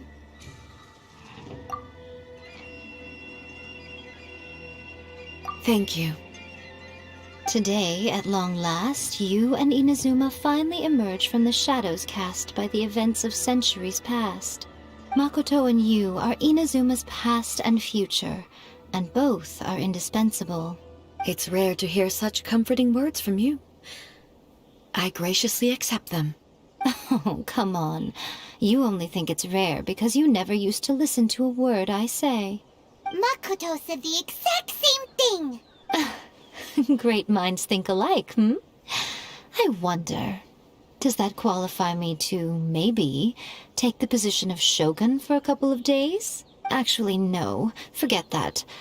Far more trouble than it's worth. We will have to end the frivolities there. There is much work to be done. The Shogun and I will closely review the Inazuma of today to find out where things currently stand. Then, we will give careful consideration to the future. After that, I will abolish the Sakoku decree. Really? That's huge news! I am no longer pursuing an eternity defined by stasis. In which case, there is no further need to keep the nation under lock and key. I don't doubt that many challenges lie ahead for Inazuma. I'm looking forward to it.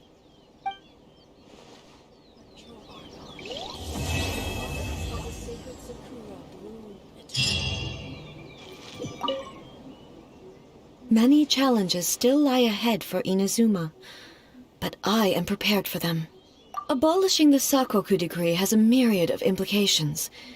It would be folly to say that it will be all positive, and there will be no negative repercussions. For example, I can foresee the outside world posing a threat to Inazuma's businesses.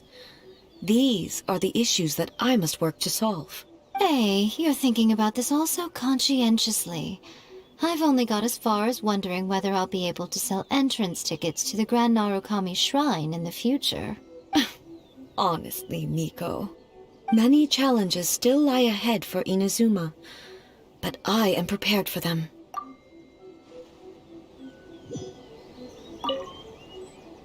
Many challenges still lie ahead for Inazuma.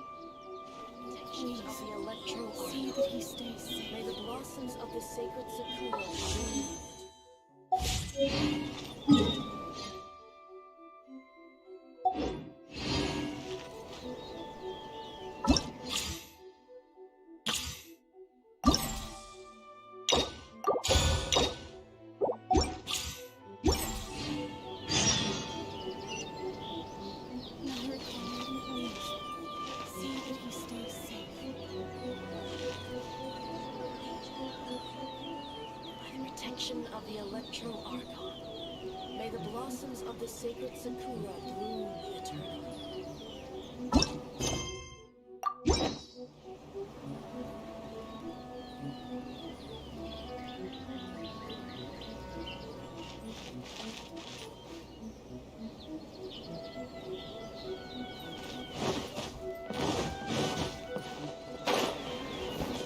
More speed.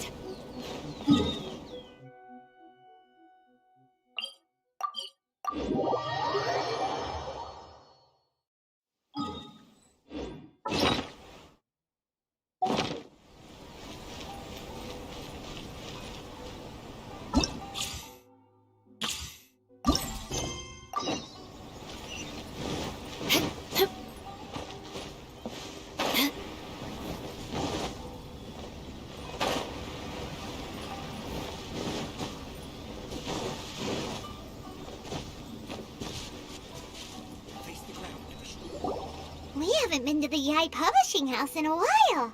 Paimon wonders if they have any new books in. The one we read with A that time was pretty cool. Come on, this is a no-brainer, man. There's only one thing worth wishing for, and that is a ton of Mora. But the exam's next week. If I fail again, I'm seriously done for. I'm better off wishing that my exam goes smoothly. It's just an exam. Trust me, there's no problem you can't solve by throwing Mora at it. If it doesn't work, then just keep throwing till it does. What are they arguing about? It's quite a spirited debate. Huh? Really? You guys don't know? You need but stand on this land at midnight, lower your head and recite a special incantation, then your wish will come true. Looks like you guys really aren't in the loop. This, my friends, is the next big thing. A highly effective wish ritual guaranteed to make your wishes come true. A wish ritual, right? Even Paimon knows that's just not how the world works. I didn't believe it at first either, but that changed when it worked for someone I know. It's this guy called Kunihiko. He's practically always been unemployed, wastes his days away, and he owes a lot of money. Like, a lot. But get this. I don't see him for a few days, and suddenly I find him dressed to the nines and feasting at a high-class restaurant. I heard it directly from him. He used this wishing ritual, and the next day he woke up to find his whole bed filled high with mora. His whole bed was filled with... Wow! Of course, I'm sure the part about waking up lying on a bed of mora is a bit of an exaggeration. But whether you believe it or not, it's not exactly a difficult ritual. It can't hurt to give it a try, right? If you're still feeling skeptical, just ask around. There are a lot of very compelling stories going around these days. Really? Well, come on! Let's go ask around right now, shall we? Well, if it really is true, then just think of all the Mora Paimon could... Oh, and you'd finally be reunited with your twin, too! Let's go, let's go!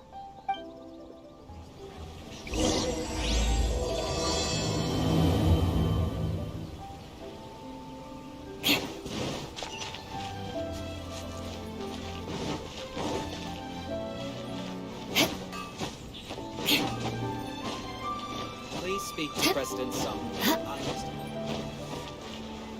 Everything is going on closer inspection, it seems like there really are a lot of people talking about this kind of stuff. Hey, see those two?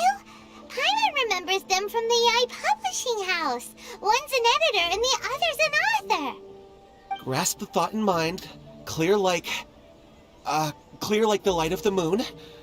As close as kin with you. No, thou. Wait, thee? Hear my summons, right?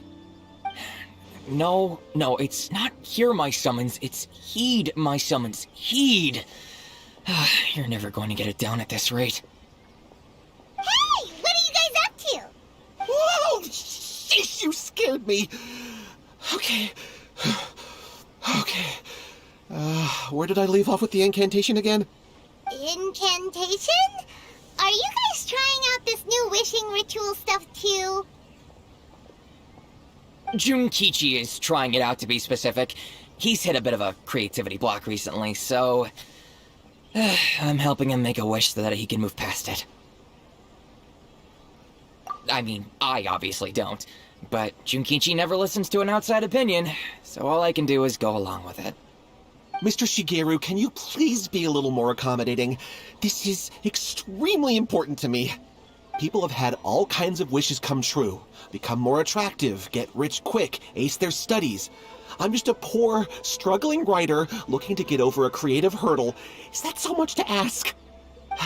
Anyway, I just know this is going to work. I have a gut feeling about it. Didn't you say the same thing when you went to make your wish at the Grand Narukami Shrine? Oh, I just know this is gonna work. I have a gut feeling about it. The Omamori from the shrine take too long to have any effect on your luck. Alright, enough of that. Help me get this incantation down. My new book depends on it. Look, to be completely honest, I think you need to sit down and have a good think about what kind of story. Look at you now! Trying dubious methods from any old light novel. Wait. What? This wishing ritual comes from a light novel? Yep, it's from the one called A First-Hand Guide to Summoning Spirits. No, it's most likely a self-published title. It just appeared out of nowhere and took Inazuma by storm. As a fellow writer, I'll refrain from passing comment on how well the story is written, but everyone is saying the wishing incantations it contains are the real deal. Look, Junkichi, yes, everyone's saying it's real, it works, but that's only half the story. I've also heard lots of people saying that everyone who's had their wish granted using this method starts behaving strangely. What's so surprising about that? They're probably just giddy with joy at having their wish come true. This is starting to sound a little Why don't we go to the Grand Narukami Shrine and ask Yaimiko about it? She's the expert when it comes to both light novels and the supernatural.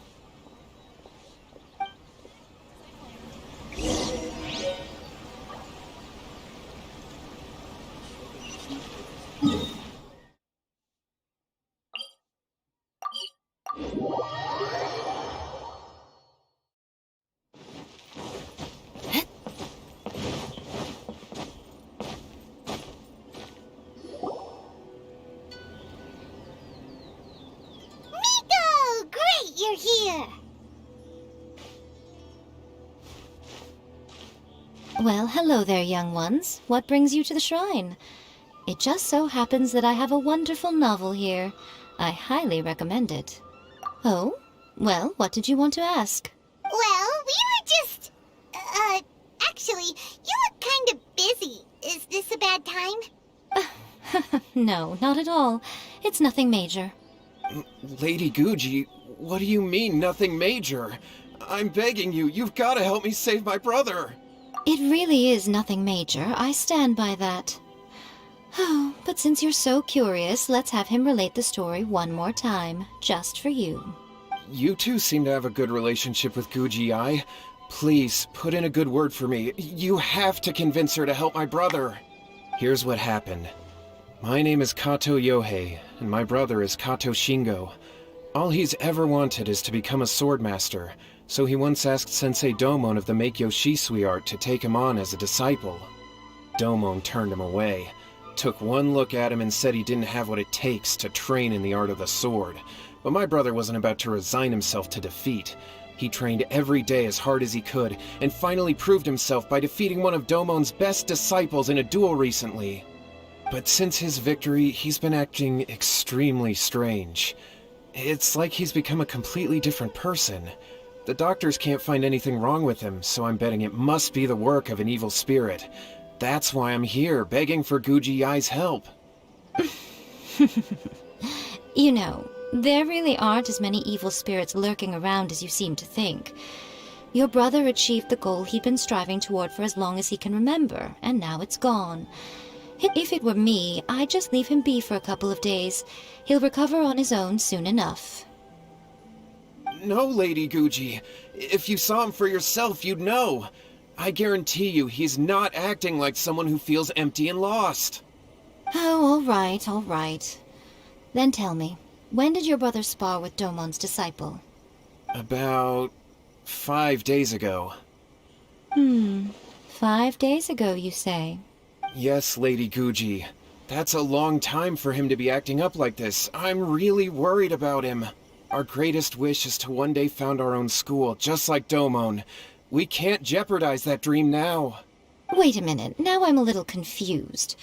Are you here to save your brother, or are you here to make your dreams of founding a martial arts school come true? Well, they're kinda two sides of the same coin, aren't they? Whatever. Let me ask you this. Have you heard of any interesting new rumors lately? If so, I'd love to hear about them. What? Rumors? I haven't heard anything. Oh dear. Well, that's too bad. Lady Guji, please stop changing the subject. This is someone's life we're talking about here. Please, you've gotta help me. Miko, he seems really desperate. His thing with his brother sounds really bad. Come on, you should help him. Okay, fine. Then it's decided. Yay, Miko! So you're gonna help him? Kato, whatever your name was, these two guests are trusted acquaintances of mine, and in fact they are experts in resolving all manner of strange and supernatural phenomena. Exorcisms and that sort of thing are all in a day's work for them. Yeah! Really? Is that hesitation that I detect in your voice? So let me get this straight. You come begging to me for help, I actually recommend someone for the job, then suddenly you start doubting me? Not at all, never. Whatever Lady Guji says, I trust wholeheartedly. Thank you two for your willingness to help. Please follow me. No, hold on a hot second, Miko. We may be a lot of things, but we ain't exorcists. Don't worry. If he wants an exorcism, just grab a handful of salt and mutter some mumbo-jumbo while you're sprinkling it around. It's a common trope in light novels, right? You just have to have a bit of bravado. Well, you were the ones who seemed concerned about his situation. Don't you think it would be Besides, we both know you wouldn't be here at the Grand Narukami Shrine unless you had a request for me too. This is an opportunity to demonstrate that you come in good faith. This feels all wrong. But you technically have a point, so... All right, let's go. Don't worry now, I'll be coming along too. Okay, let's follow Yohei. there. Granted, you can never be quite sure what's going on in Miko's mind, but she seems even more disinterested than usual in Yohei's situation. Well, a life's at stake here, so it looks like we'll have to deal with that first before we'll get the chance.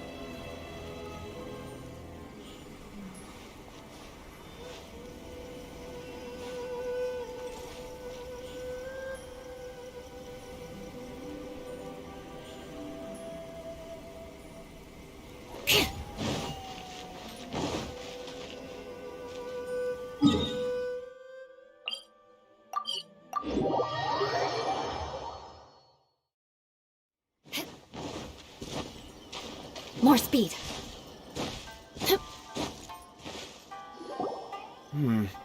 How strange. My brother's been meditating here pretty much constantly over the past few days, but now he's gone. Meditating? Yeah, it's something that he suddenly started doing after defeating Domo. But that's not important right now. Where the heck could he have gone in his current state? This does pose a bit of a problem. If we can't find your brother, well, we can't perform an exorcism with nothing to exorcise, can we? Kato, whatever your name was, given the circumstances, why don't you start by going to find your brother, and also picking up a handful of salt on your way? We'll need to use it during the exorcism. Okay. Okay, got it. I'm on it. Miko, what about us? Shouldn't we help look for his brother too? No need. While What's-His-Face is handling that, we'll take a walk around and ask people what they know about the two brothers. Maybe we'll find out some amusing details.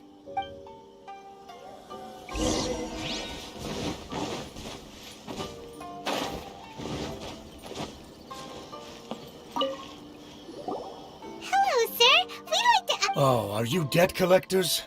Yohei said to tell you not to worry. He'll be able to pay you back as soon as he is enrolled. Huh? Debt collectors? No, we're not here for anything like that. But, it sounds like Yohei and Shingo have gotten themselves into a bit of a pickle. Well, yes. I don't think there's any disputing that. Those two don't have an ounce of dedication between them. They just hop between ideas and won't stick to anything. Huh? But Yohei said his brother has always wanted to become a sword master, and even asked Domon to be his sensei. That's true, yes. Shingo begged Domon to take him on, and eventually, he finally relented. But even after convincing a renowned sensei to give him a chance, he was the same as ever, bumming around in class instead of focusing on his training. In the end, Domon had had enough and kicked him out. But Shingo was resentful about it. He blamed Domon for not seeing his potential, and even declared that he would challenge a disciple of Domon to a duel. Wait, what? That's not what we heard. Oh, how interesting. We heard a slightly different version. My brother wasn't about to resign himself to defeat. He trained every day as hard as he could, and finally proved himself by defeating one of Domon's best disciples in a duel recently. Yohei said that? That Shingo trained hard. That's ridiculous. Yohei did tell me about Shingo winning the fight, but I took it with a grain of salt. You can ask Kenji at the village entrance more about that. He always has reliable information. So it's her. The one I've been waiting for. It's her.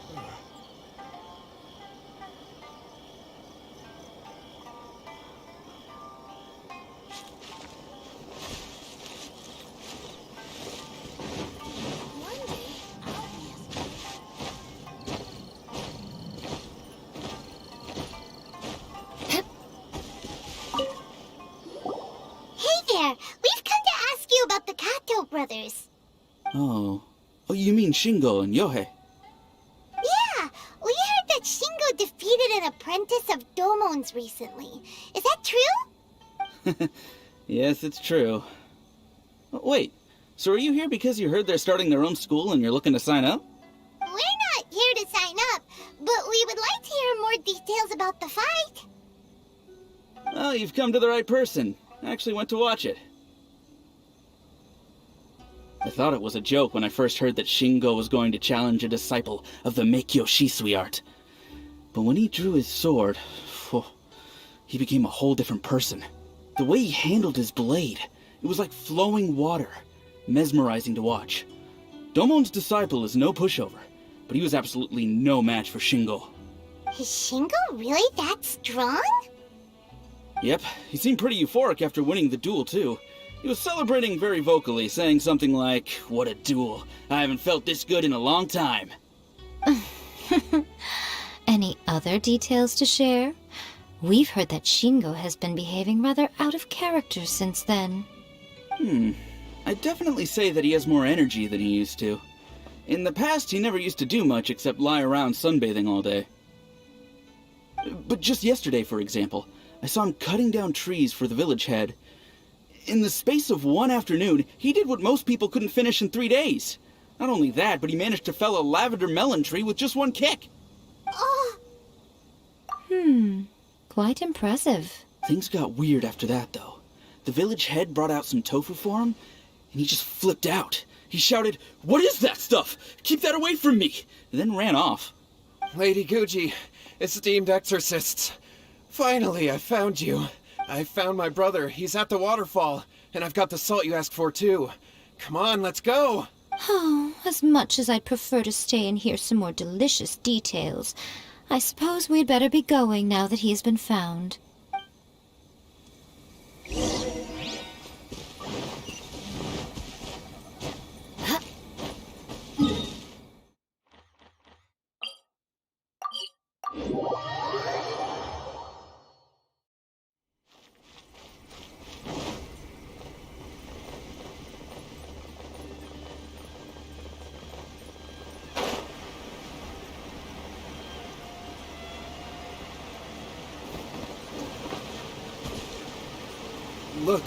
Look over there. That's him at the waterfall. This is Yohei's brother. Whoa. He's meditating while sitting in a waterfall. That's pretty wild. Hey, listen! He's talking to himself.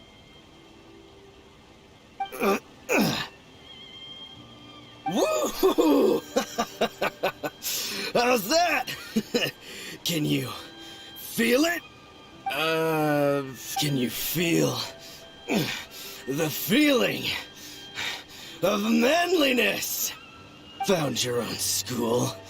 Ha! So shallow.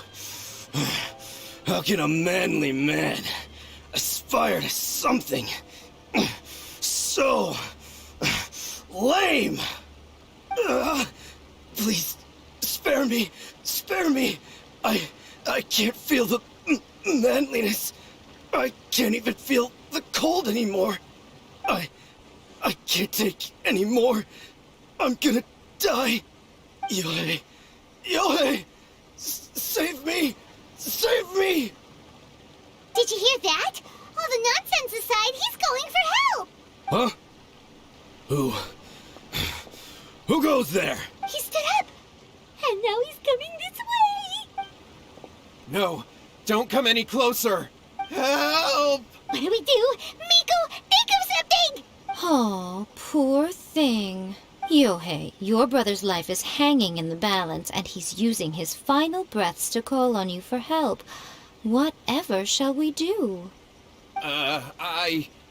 Well, how should I know? The way it looks to me is that Shingo feels terribly resentful to you about something. Would you mind telling me what that's all about? I don't know what to tell you. I don't know. You don't know? But surely you should have more insight than anyone else into how your brother came to be this way? Yohei, I suggest you think very carefully before you open your mouth again. This is a life or death situation.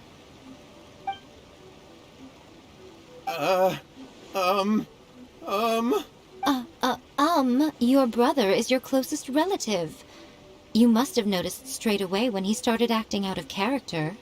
And yet, 5 whole days pass before it occurs to you to come and seek help from me. You really expect me not to notice the gaping holes in your story? But I... As you wish. It's fine by me if you don't want to tell the truth. But after Shingo dies, you'll be next. It's futile trying to escape. Anywhere in the world you run to, it will be right behind your back. After all, you did summon it together. Ah! Alright, I'll talk. I'll tell you everything. My brother and I used a wishing incantation. We made a wish. Yes, that's it! The one that's all the rage right now. You just have to recite an incantation at midnight and your wish will be granted. Just like the book described, we drew the magic symbol, stepped inside it barefoot at midnight, said the incantation, and lo and behold, spheres of light appeared all around us. After my brother wished to become a swordmaster, it really worked. Out of nowhere, he suddenly had these amazing sword skills. But his whole personality changed too. Because I was worried that if he goes back to normal, he'll lose his skills with the sword. If that happens, it'd ruin our plans to start a martial arts school, and we'd be back to being poor. I just wanted to keep this under wraps until we'd managed to get the dojo set up and paid off our debts. So then, why'd you go to the Grand Narukami Shrine? Well, 'cause with the way he's acting now, I was worried that rumors might start spreading that he's gotten involved in the occult arts or something, and then no one would want to sign up as his disciple. So I was thinking that maybe Lady Guji might have a way to get my brother back to normal, but let him keep his sword skills? My, look at you with your ingenious schemes. Stop deluding yourself. These newfound sword skills are not his. They belong to the spirit that has possessed him. You're right.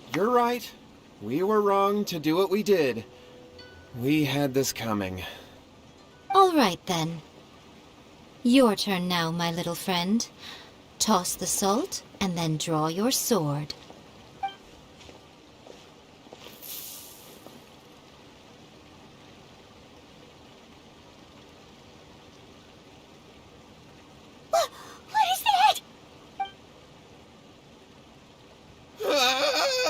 It's the spirit! See that? That's what you summoned.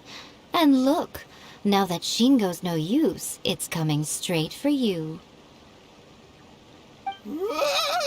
Save me! Save me! Miko! He fainted! What do we do now? We do nothing. But you, little one, just a quick fight and this will all be over. Who's this? Ah, a fellow swordmaster. Come on, fight me! He's coming! Be careful!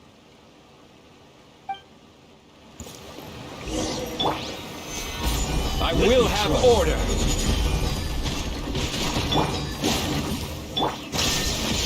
Crush! Huh?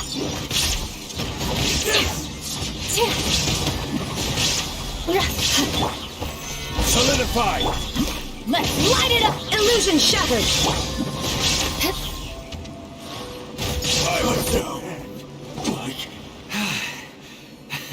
I haven't felt this great in a long time.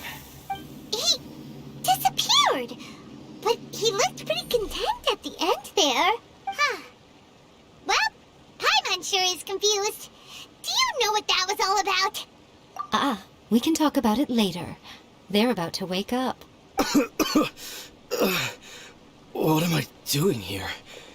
Yohei? Yohei, is that you? Shingo, are you alright?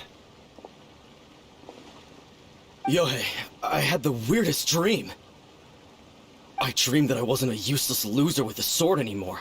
I even beat one of Domon's disciples. I thought we could finally open a dojo of our own now. But then I realized I couldn't control my own body, and there was this voice in my ear talking to me constantly. I was terrified, and I wanted to take control of my body back, but I couldn't.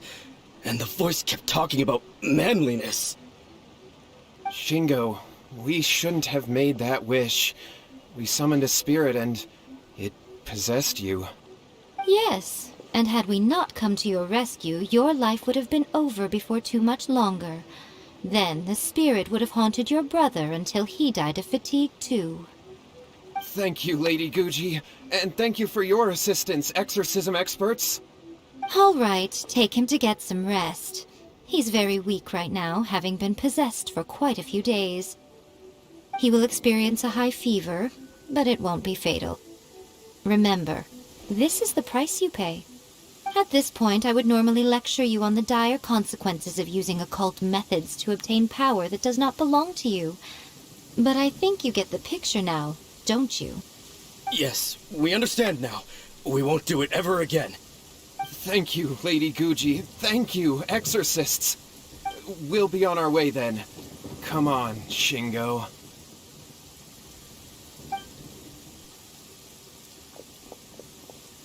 Miko, would they really have lost their lives if we hadn't gotten involved? And if so, why the heck were you so reluctant to help out? Oh, they would have been fine. I had to scare them a little, though. Otherwise, I hardly think these two lazy rascals would have learned their lesson. So, what was it that possessed Shingo? You saw it all for yourselves. I'm sure you can figure out what kind of spirit had possessed him, can't you?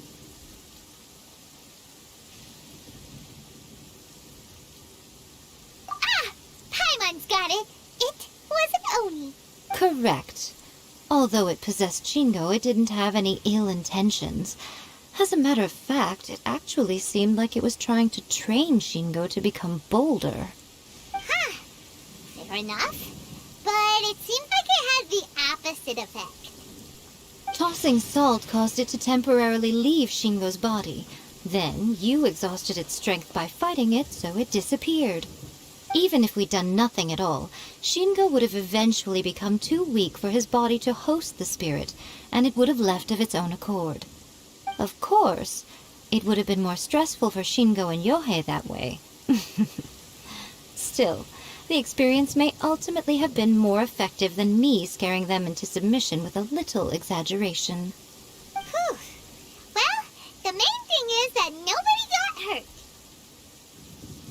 All right, seems like we've wrapped up everything here. Come on, off we go. Hold on, Miko.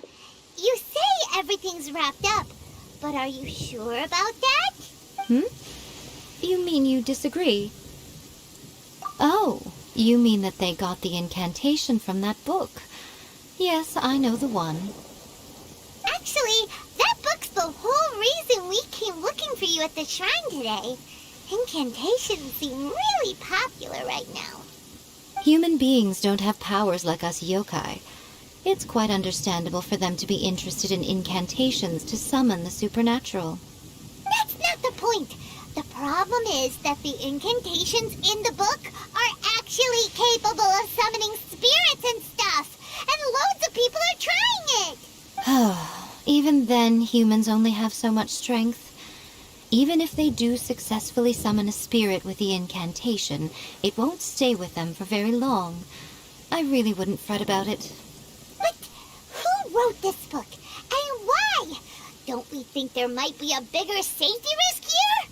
What do you think, Traveler?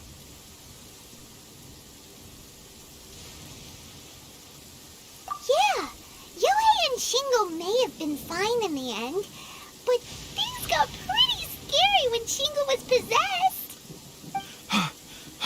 Lady Yai, I finally found you. Kuroda, what are you doing here? I'm here to report on Yai Publishing House's sales for the last month. All the numbers are here. Please take a look. Let me see. What? We're losing market share? Yes. Overall bestseller, reader's favorite, and trending ranking. We're being beaten in all categories. One book is topping the charts. It's called A First-Hand Guide to Summoning Spirits. Both of you, back here now! Miko? What is it? You have a really scary look on your face right now. Things just got serious. A First-Hand Guide to Summoning Spirits is an all-round hit, summarily beating the novels of the Yai Publishing House by every analysis. Just what is that supposed to mean? I worked extremely hard to promote our latest featured work, and now a rival book comes out of nowhere and steals our thunder.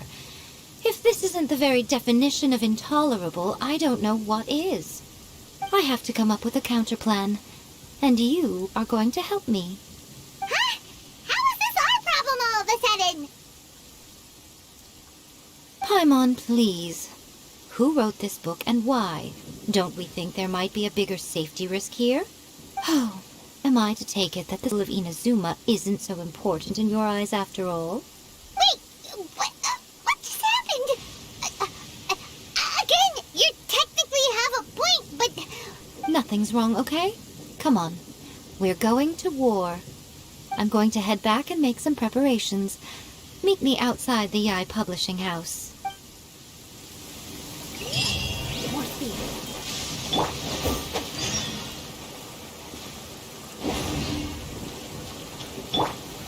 Solidify!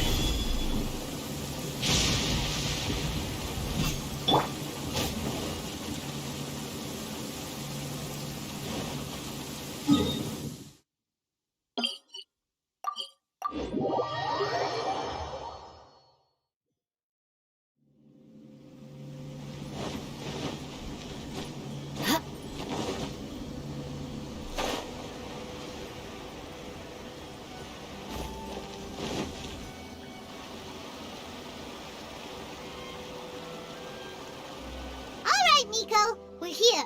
So what's your plan of action to deal with this rival book? Why don't you take a guess? I'll give you a hint.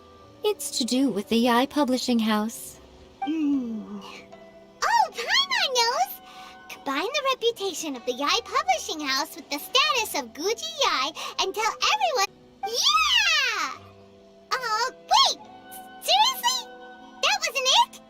A first-hand guide to summoning spirits is the hottest light novel right now. If we did as you suggested, we would effectively be advertising to everyone that the incantations are real. In bending over backwards trying to warn everyone about the dangers, all we would accomplish is to create more curious readers ready to try them out. Also, sales for the book would only increase further. Okay, yeah, that would be pretty catastrophic. Oh, how about we confiscate all the copies? Leaving aside the issue of the enormous manpower and resources such an operation would require, going to such lengths over a light novel would be extremely disruptive to the lives of Inazumans. But that means there's nothing we can do. Well, I've been thinking.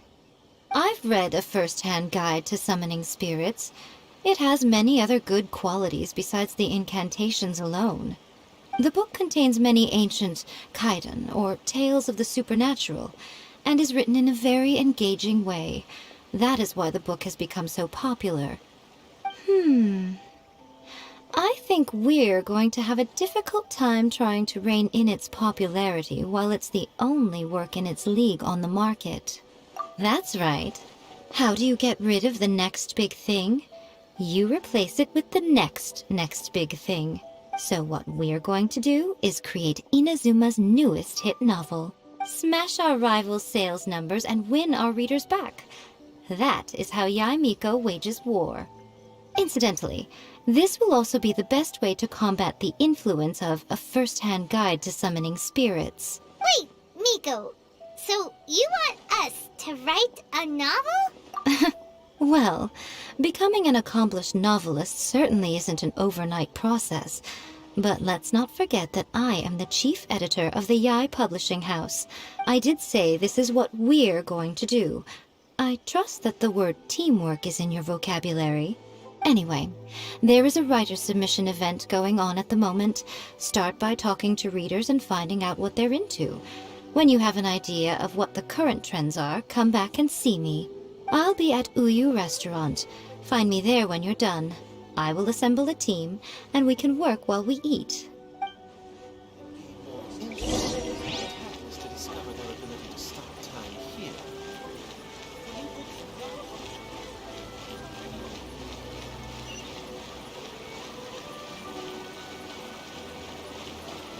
The key to when to use good illustrations can make up for bad. There's a saying that light novel, the illustrations in a first...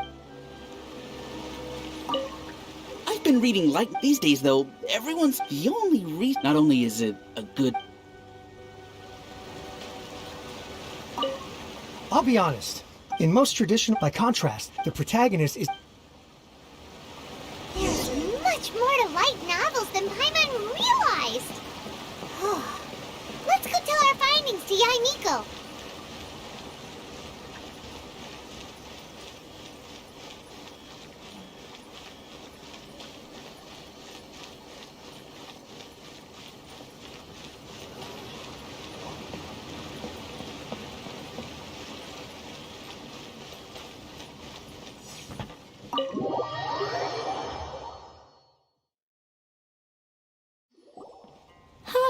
There you are. Let me introduce the team. You've already met Junkichi and Shigeru. Shigeru is an experienced editor, and Junkichi is the author he's partnered with. Junkichi's working through a creative lull at the moment, but all his past works have been very popular with young people. He's developed a distinct and enduringly popular style. Satomi is Yae Publishing House's ace in the hole. Her specialty is that she can write all kinds of completely different stories and all under different pen names. As for what those names are, well, that's a trade secret. They will be teaming up with us to collectively create the novel that knocks a first-hand guide to summoning spirits off its perch. So, feeling better about my plan now? Uh-huh. It definitely makes sense. Now then, tell me what you found out about readers' preferences. All very true. An original core concept, a fast pace, quality illustrations, and lots of action. This is the formula that will guarantee good sales numbers. More importantly than that, even though it's a work of fiction, we have to deliver a sense of realism. Paimon followed pretty much all of that, but there's still one question. What are we actually gonna write about? For example, we know we need an original core concept, but how do we come up with one? Before you can answer that question, you have to understand your target audience. Take a first-hand guide to summoning spirits, for example. When I read it, all I find is common knowledge to the Kitsune, but to the general public, it's bursting with new and interesting ideas. It all comes down to the size of the information gap between author and reader. As a traveler, there must be a great many things you know that are complete unknowns to the people of Inazuma. What is commonplace to you may be fresh and original to them. Oh, right! So maybe we can take inspiration from our time in Mondstadt and Lille. But that would make it a completely different genre than a first-hand guide to summoning spirits. Is that gonna be a problem? Not at all. You don't have to worry so much about how to compete with that book. All you have to do is provide some interesting ideas based on your travel experiences. As long as the core content is interesting, my expert team here will be able to flesh out the details. Alright, let's start with Chapter 1 then. What are you thinking?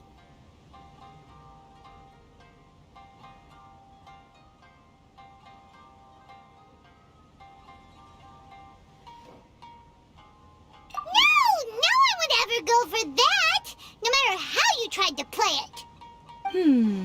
Out of a maximum of 10 points, I'd give that a 9. Is there really flying emergency food in other worlds? How does it taste? And how do you cook it? It's a strong opening, an easy way to grab the reader's attention. Never underestimate the appeal of culinary-oriented subject matter. Food, after all, is a topic that everyone is interested in.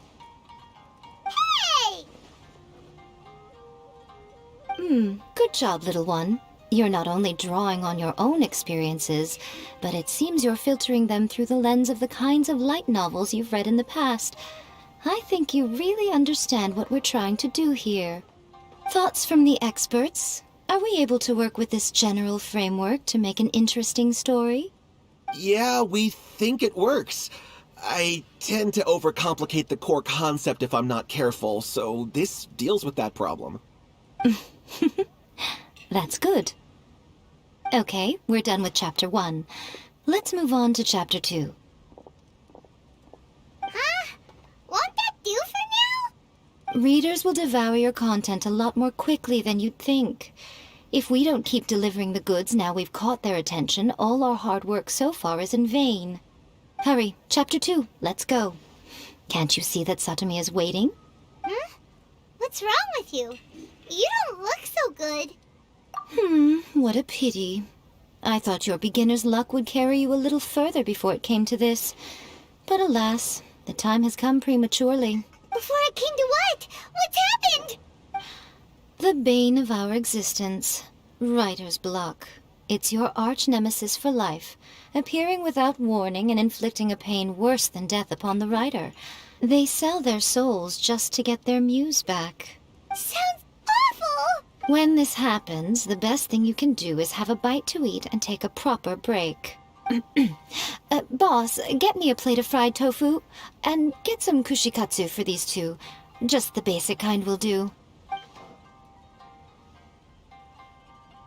Don't worry, this is my treat. Your treat? Oh, wait a minute. Miko, we'll be getting paid for all the hard work we're doing, right? Of course, everyone that takes part in the creative process will be paid. Alright, cool. Then let's press on, shall we? Don't give up. Ooh! Does this mean your inspirations come back?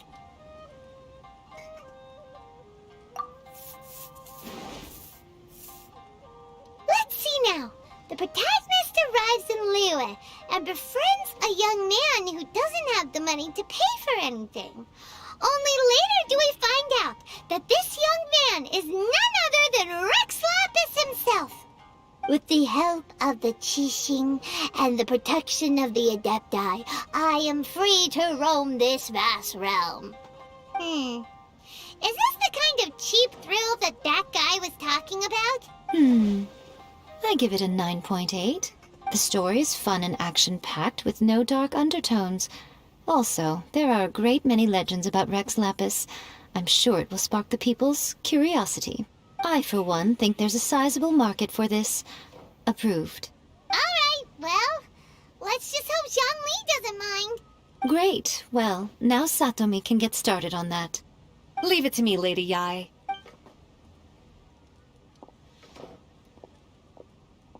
Let's write about Inazuma in the 3rd chapter, shall we? I can help with this one. We can use the Vision Hunt Decree or your experience in the Resistance. Any ideas?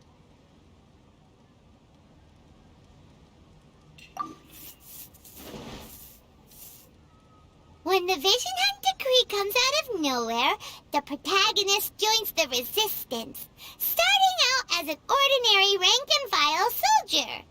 Find out how the protagonist goes on to make great contributions to the war effort, become best friends with the Resistance General, and get to know the Guji of the Grand Narukami Shrine, working together with everyone to finally secure a grand victory for the Resistance. It's surprisingly normal. I think it's rather good. A lot of people still like the classic hero's journey, from ordinary soldier to great leader, a fresh take on a timeless classic. One thing, though, we'll need to rewrite the part about me giving you the omamori. Let's change it to... The mysterious Lady Kitsune teaches the protagonist a spell that can make their wishes come true. The protagonist uses this spell to defeat the Raiden Shogun in battle. That should do the trick. Whoa, so we're really going head-to-head with our rival on this one, huh? I suppose so. Once they're done writing the manuscript, I'll write the passage where the protagonist recites the incantation myself. Are we done then? Do you really think this will be able to beat a first-hand guide to summoning spirits? The content is fine. Now we just need to promote it. I will contact an artist to make some illustrations. I'm positive they will be at least as good as those in A First-Hand Guide to Summoning Spirits. We'll also need an endorsement on a paper band around the book. I can get the wonderful Ms. Hina to write that. She runs a regular Q&A column in That's Life magazine. The people of Inazuma absolutely adore her. You're free to take a break while the creative team is doing their work, but please go by the Yai Publishing House at some point to commission Ms. Hina for that recommendation.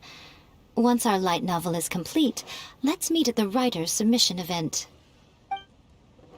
Welcome to the new restaurant.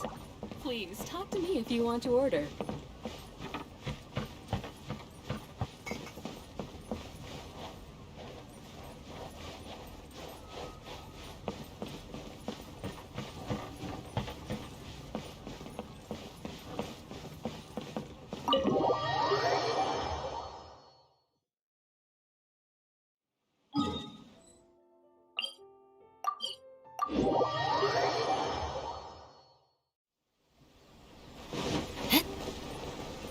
Time to scout.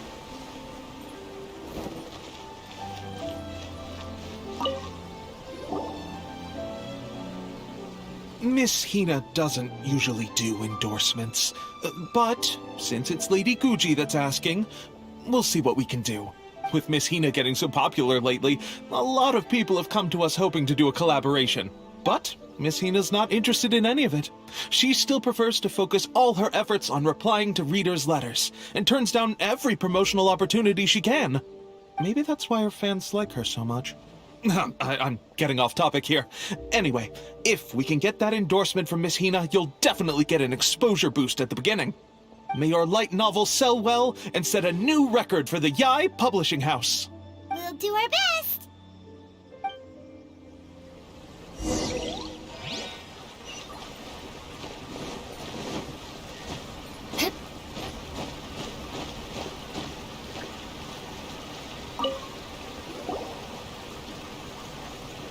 Are you sure you'd like to submit this entry? Let me see. The Miraculous Adventures of the Traveler by Thousand Hands. What a strange pen name.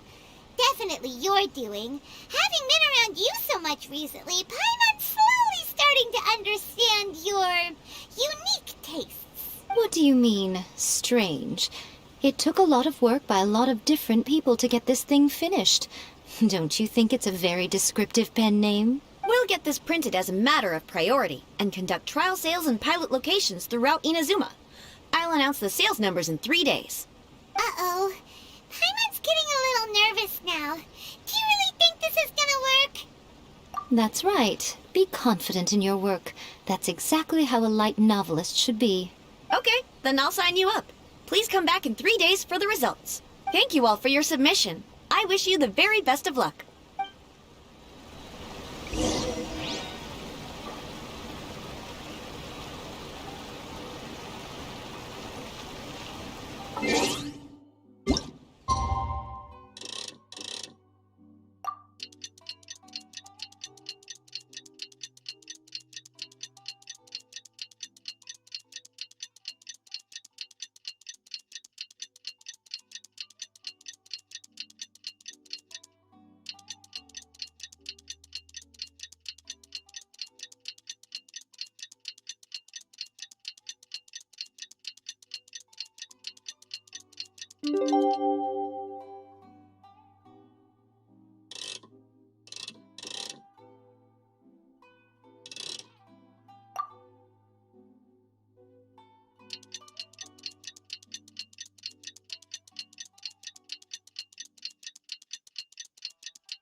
You've all finally made it. Good news, everyone. I just received word that your light novel is flying off the shelves. Multiple sales locations are asking when we'll be printing more copies. Woohoo! That's great! This level of success is an amazing accomplishment for a new work. Most new books don't sell 30% of what you've sold. I have free copies for each of you here. Please take them. The payment will follow shortly, and I'll notify you to come and collect it when the time comes. Oh yeah! The whole reason why we made this light novel was to combat the influence of a first-hand guide to summoning spirits. We sold a lot of copies, but it doesn't feel like we accomplished our goal. How do we know whether it worked? Oh, don't worry. The change is already underway. Shh. Listen to what the people around us are talking about. The conversation has already moved on, hasn't it? Hey guys, have you heard about this latest Kaidan thing doing the rounds? You just need to recite the incantation from A First-Hand Guide to Summoning Spirits at Midnight, and your wish will come true! Oh, that? That's a throwback. That's old news, man. No one's talking about that anymore. The Secret Spells of Lady Kitsune is the new hit thing. I've already memorized all the incantations. The Secret Spells of Lady Kitsune? What's that? You haven't read it yet? Supposedly, if you recite the spell in there on a moonless night, you'll receive protection of the Kitsune and all the other powerful yokai. They can make any of your wishes come true. I heard that the incantations in A First-Hand Guide to Summoning Spirits have weird side effects. This one guy wished for a load of mora and got it, but then one night it all turned to leaves and he developed a high fever. They actually had to use one of the secret spells of Lady Kitsune to get rid of the discomfort. That proves that the incantations in this book are more potent than the ones everyone was trying before. Pretty much everyone I know is desperate to try it out. Just waiting for a moonless night. Really? Well, I'd better go and prepare too. Well, feeling less worried now? Wow, you're right! Everyone's shifting focus! But what's this moonless night that they're talking about? Paimon doesn't remember that detail from the brainstorming session. This is something that will become very important to us further down the line. All right, it's time to move on to the next phase of the plan. There's a phase 2? Of course. Behind every book that hits the market lies an author, right? Oh yeah, if we leave him to his own devices, he might just write another guide to summoning spirits. Also, we still need to figure out what his motive for writing it was.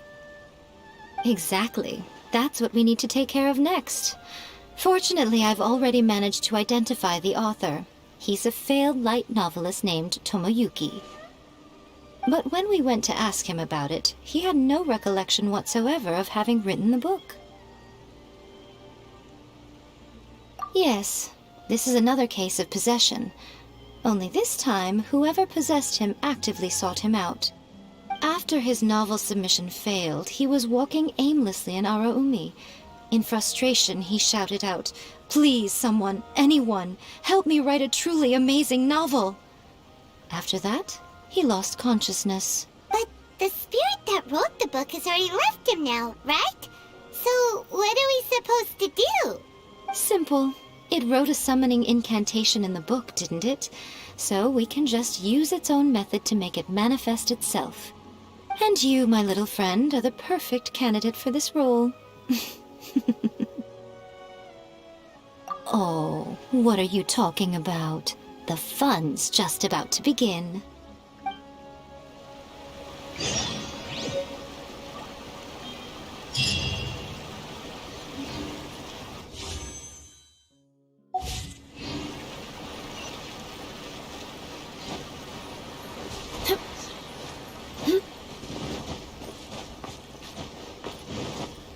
More speed.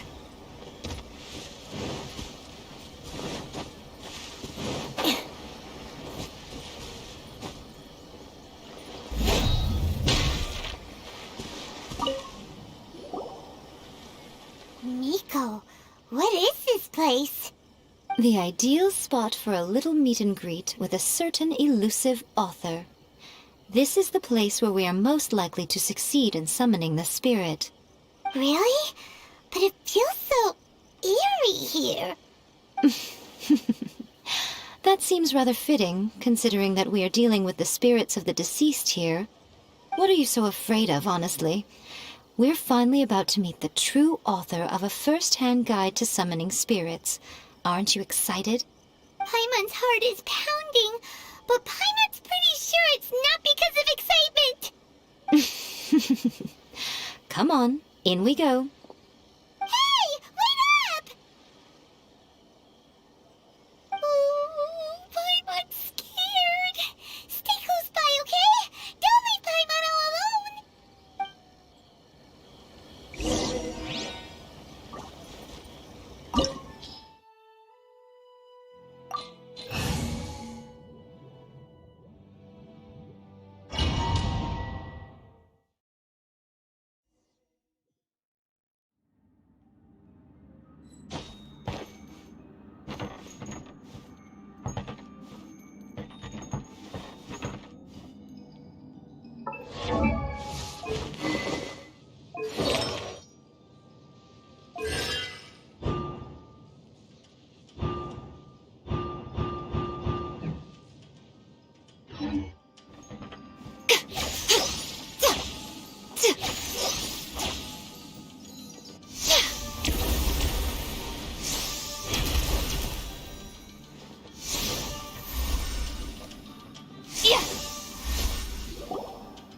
weird painting.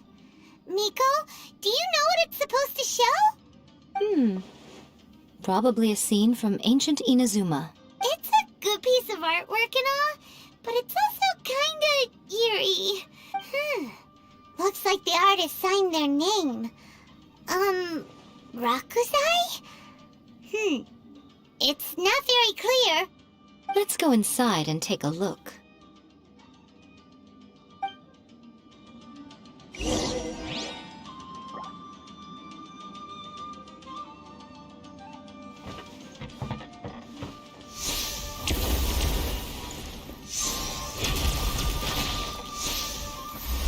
It's my lucky day!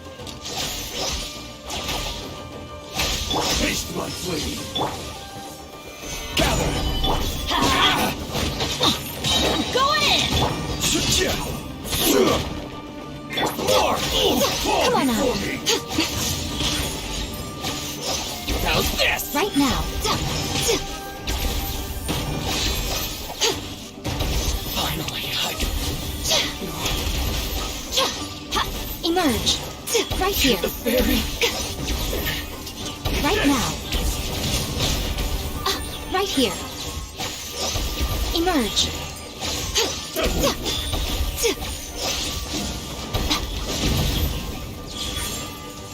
Cut down. Like this.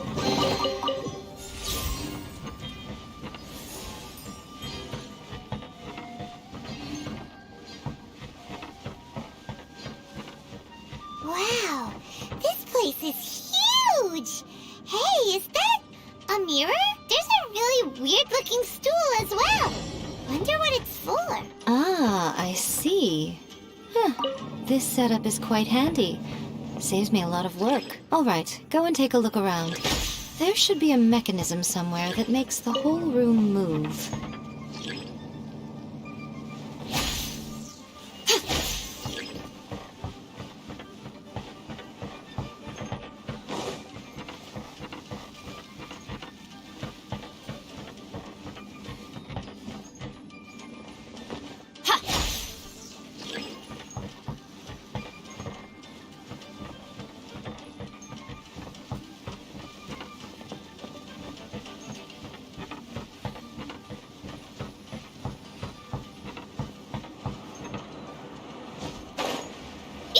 What's one more? Solidify! This is order! Right now. Emerge. I'm always watching. Right here. This will end you! Show them.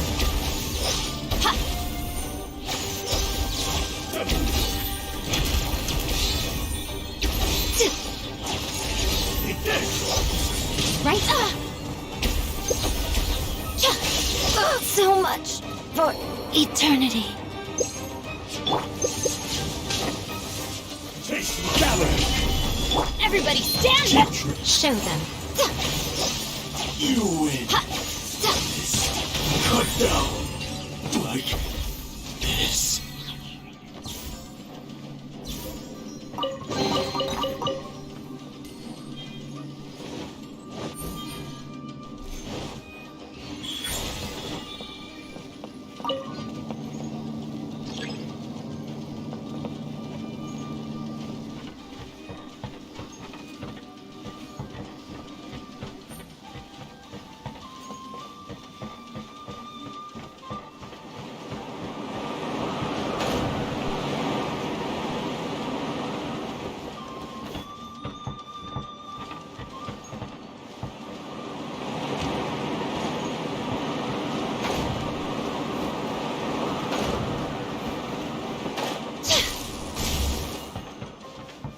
It's my lucky day!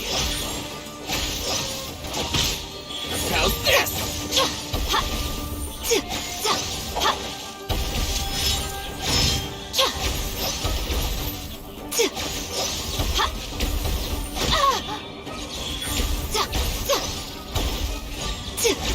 How's this? Emerge. Get the fairy! Hard!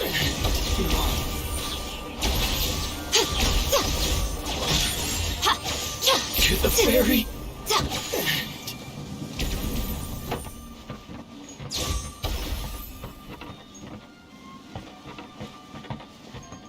Crumble!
Stabilize! I will have order!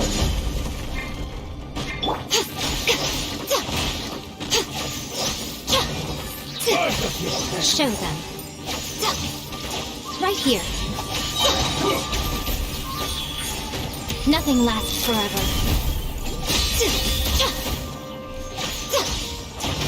Right now. Show them.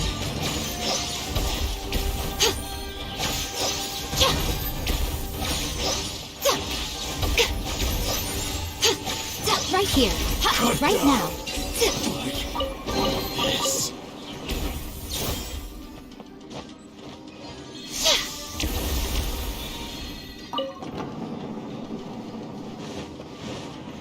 Right here. What you got? I'm going in! Emerge. Right now. Come again. Right here. We'll talk. Show them. I'm always watching. Good.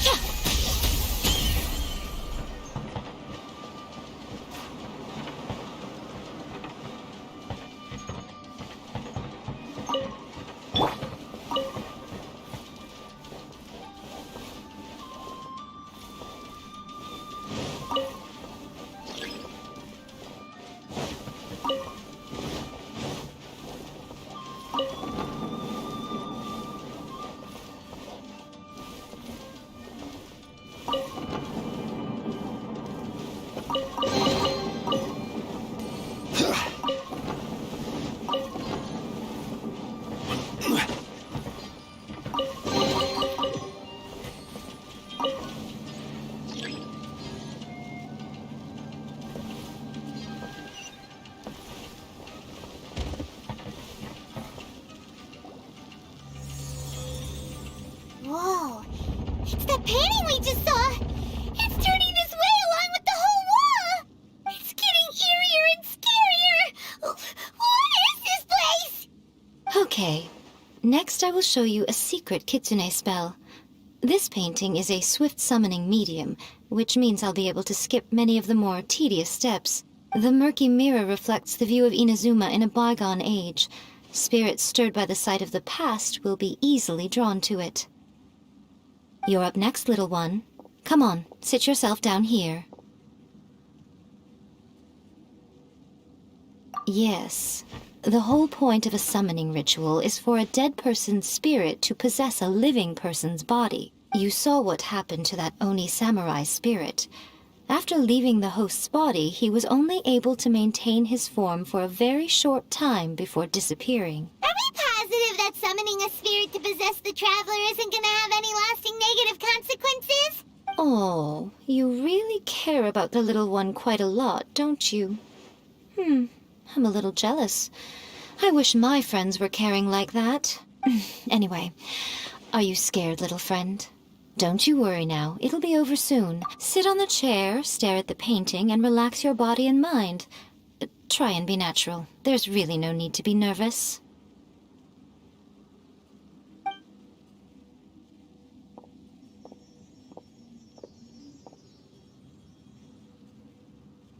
It's like she's sitting inside the painting.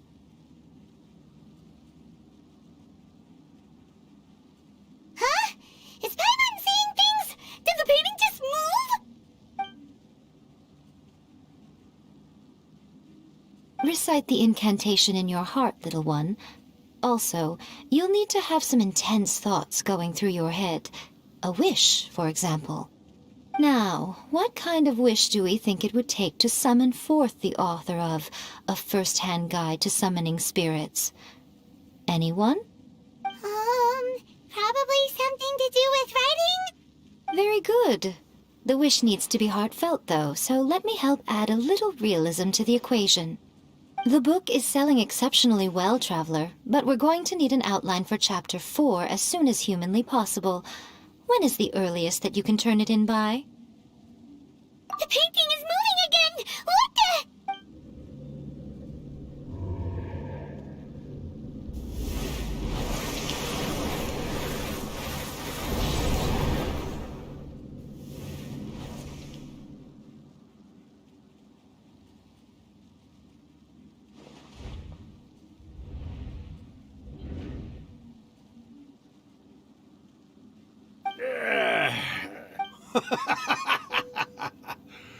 I never thought the day would come when I'd be summoned using my own ritual. Getting a taste of my own medicine. What have we here? Another budding writer? What's come over you all? Why is everyone wishing for help with their writing? Are novels so popular in this day and age? We got you! So you are the one who wrote A First-Hand Guide to Summoning Spirits! What are you trying to do, Why'd you put that summoning incantation in the book, huh? What's your game here? Huh? What's this? Oh, I see. No wonder this felt so familiar. I've walked right into your trap, haven't I? You ask me what my game is here? Well, of course. It was to use this incantation as a means for all the souls of the departed yokai to make their glorious return to the world and plunge all of Inazuma into a brutal, bloody war! What? Paimon knew it! You had an evil plan all along! Oh, did you now? Then how naive of you to let me possess this body so easily. I sense... yes, great power within her. Good. Good! With this power, no one shall be able to stand in my way! Wake up! Quick! Wake up! We gotta... It is futile. You shall never wake her again. This body now belongs to me! Hey! Come on, wake up! Don't let him take your mind! Miko, think of something! Miko!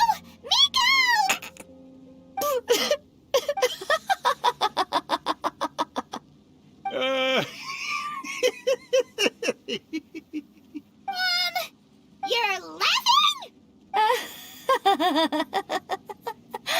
Oh, Rakusai, you haven't changed a bit. You caught on so quickly. Too perfect.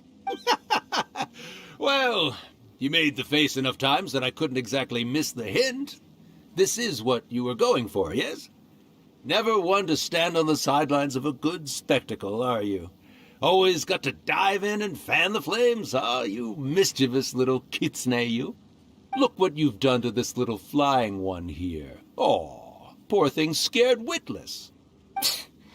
You were having plenty of fun playing the bad guy a moment ago.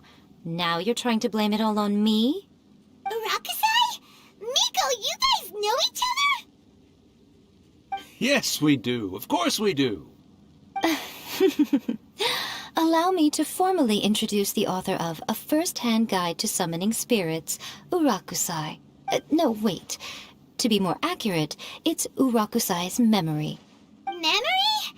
But isn't he a spirit? Ah, spirits, memories. They're just different words to describe the same thing. Something that comes from the ley lines. Do you remember that recent incident when the Rift Hounds were gnawing at the sacred Sakura's roots? You witnessed human memories leaking from the ley lines, didn't you? Well, since there are human memories, of course... Novel! It piqued my curiosity, so I popped inside his body and wrote a novel for him. So that's how it happened. But why did you include a summoning incantation in the novel. Oh, little one. Not to toot my own horn here, but when I was alive, I wasn't just another Kitsune, no. I was a mighty and powerful Daiyoko. The memories of other yokai can't possess human bodies at will like I can. But with this incantation, they can go one last little joyride in the world for a couple of days. Anything they're still itching to do, they can go and get it done. But... She's trying to say that all the commotion this causes is likely to be a great disturbance to the humans. Disturbance? I guess you mean that we might leave them with some broken dreams after we leave, hmm? Oh, yes. And they might have a fever or whatever. But you know, I actually think that the most admirable thing about human beings is the way that they go out and shape their fate with their own two hands, given that they're not born blessed with the same powers that we enjoy. As for those who would rather draw on external power than seek to improve themselves, it's quite right that they learn their lesson eventually. So when you think about it, we're actually doing the humans a big favor. Miko, you agree, don't you? Yes, that's what I thought too. All right then. You finally convinced Paimon. You guys were right. What are you scared of, little one? Don't be deceived by her day-to-day antics. Miko is actually one of the most powerful yokai out there. Not only that, Urakusai, but my latest work has beaten that book you wrote, A First-Hand Guide to Summoning Spirits, to become the most popular in Inazuma. Of course. You were never one to make extra work for yourself where you can help it. And yet you went to all these lengths to find my painting room, and even took the trouble to summon me. I knew you must have some ulterior motive. You were always the one to pick a quarrel with me when we all used to gather around and share stories. All right. You win, I lose. Happy now? Ha! I finally get to hear you say it centuries later. Ooh, I must say it feels good. I remember when you were just a little girl, always hanging off my shoulders. A few 100 years later, and you're all grown up. Oh, Urakusai, how much time do you have left? Not much. That goes for all of us, actually. We've all got to go back where we came from in the end. Everyone's quite content in many ways, but they still can't help but ask, are we ever going to have another Hyakyako? Don't you worry about that, Urakusai. Arrangements are being made. When my bell rings, it means the moonless night is upon us. Great. Wonderful. Fantastic. Miko, it's been nice catching up, but I'd better conserve my energy if I want to stick it out until then. So, I'll be on my way now. All right. Goodbye then, Urakusai. One last thing, Miko. I just want to know, have you been well all these years? I've been great, of course. Every day is a happy one. Especially these days. Not only do I have my light novels, but I've also met these two delightfully nosy outlanders. And even A is finally starting to come to her senses. Quite a miracle, given how pig-headed she can be. Oh, well, great. That's fantastic. Urakusai, you'd be right at home in this era. A great storyteller and artist like yourself would be the Yaoi Publishing House's ace in the hole.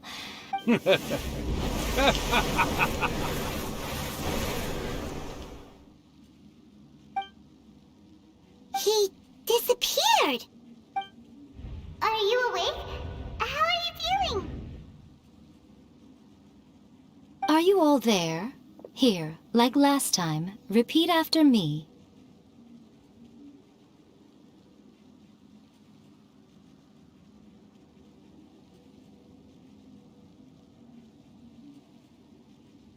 Oh, you beat me to it. Looks like your brain is intact. So, your first possession, What was it like?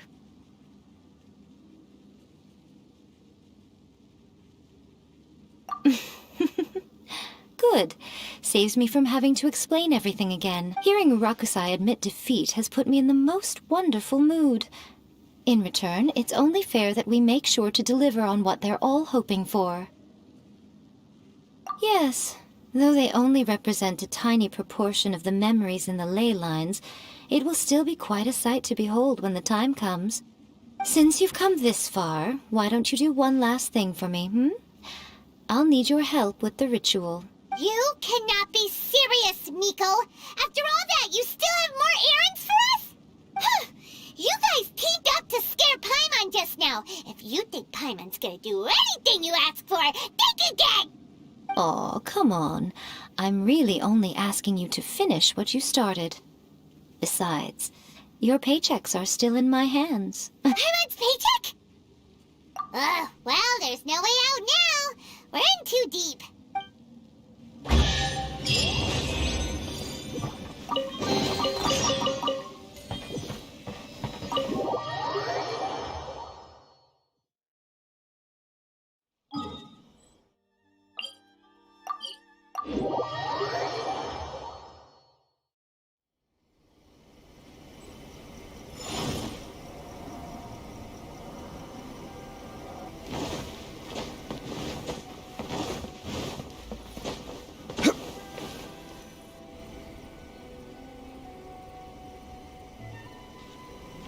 Well, hello there, my little helpers. So nice of you to join me.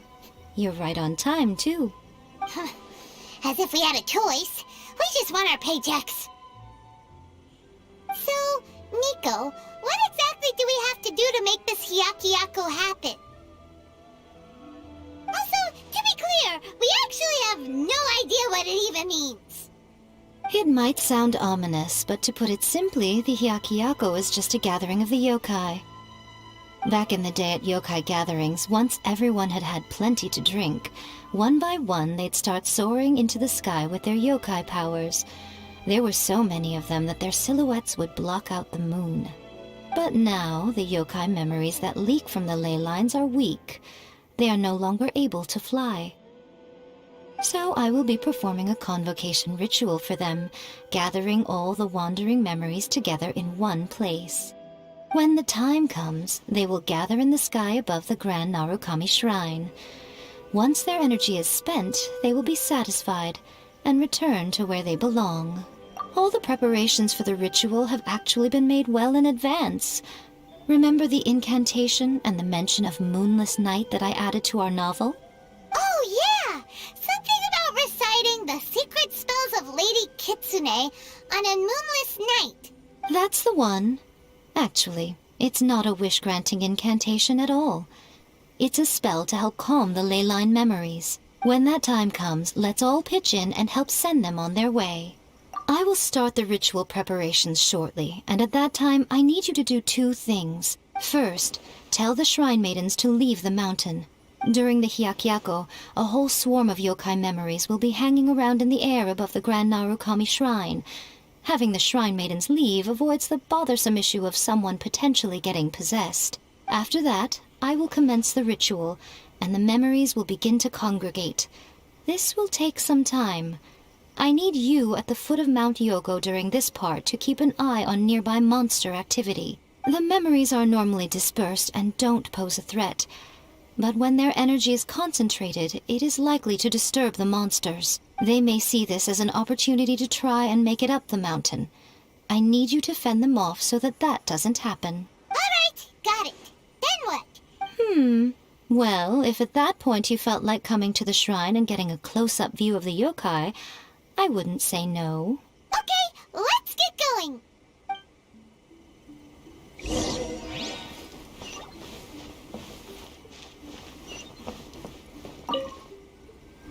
Descend the mountain? Are the... Yep, Miko said the rich... I see. I'll evacuate... We'll be taking care of a couple other things for her. And once we're done with that, we're gonna come back and do the ritual together. It seems like Lady Guji places great trust in you. Lady Guji's never allowed anyone else to be in her presence when she's conducted rituals like this in the past. Thank you for helping with the ritual, and good luck. Don't worry, we're much stronger than we look. Miko's about to start the ritual. Come on, let's go deal with the monsters down the mountain.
monsters look really riled up.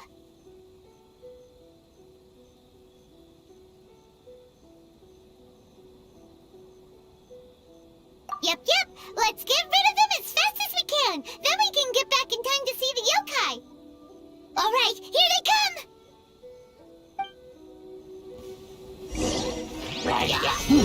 Order guide you.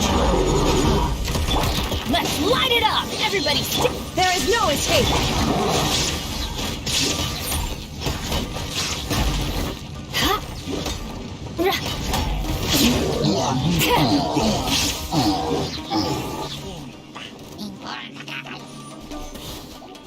I will have order. I'm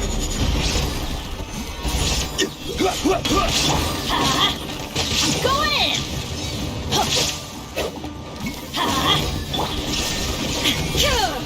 It's my lucky day. The perfect distance. Now you shall perish!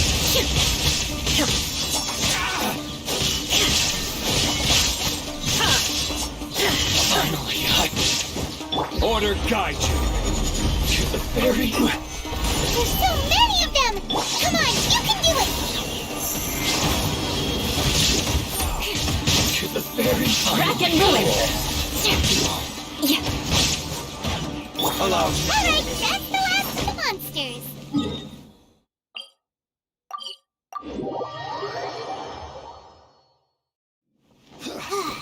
How far along do you think the ritual is?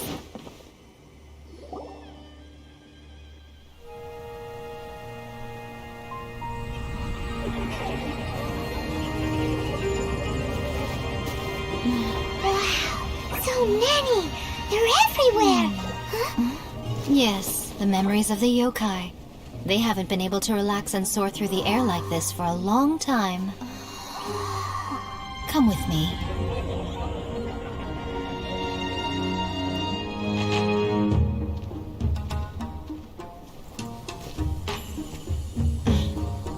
You all right, little one? You look a little nervous.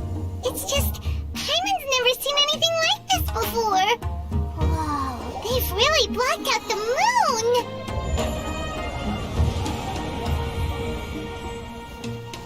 It does look a little intimidating, doesn't it? But I know them.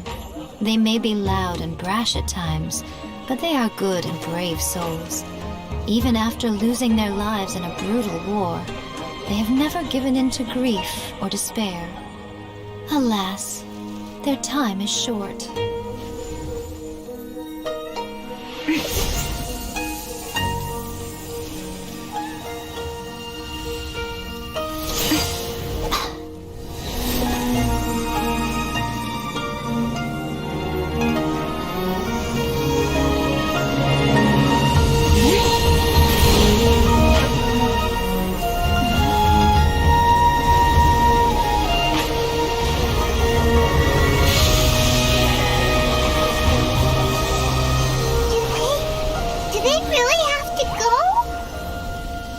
It's a feast, and all feasts come to an end.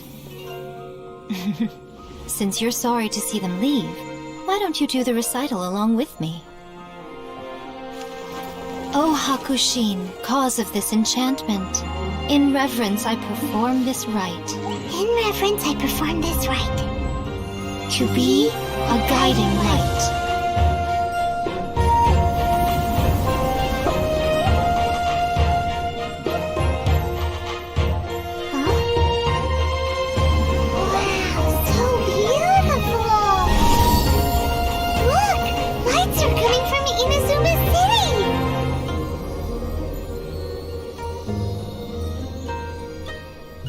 The book says, recite the secret spells of Lady Kitsune tonight, and our wishes will come true.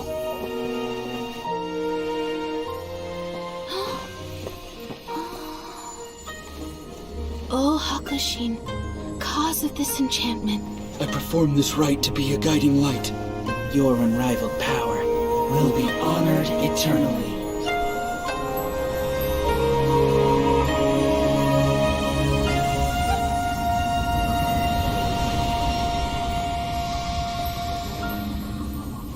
Murakusai, you asked if I was doing well.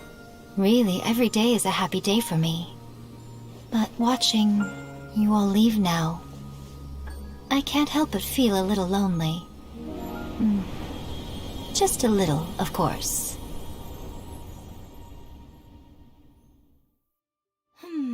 Just as I thought. The ritual went very smoothly. Thank you both. Oh, I'm great. But the look on your face just now... I'm fine, seriously. Really, No. Honestly, you two. Miko... Fine. Well, if you're dead set on doing something for me, you can treat me to a meal. Sure, no problem. A meal it is. Okay. Well, see you soon then.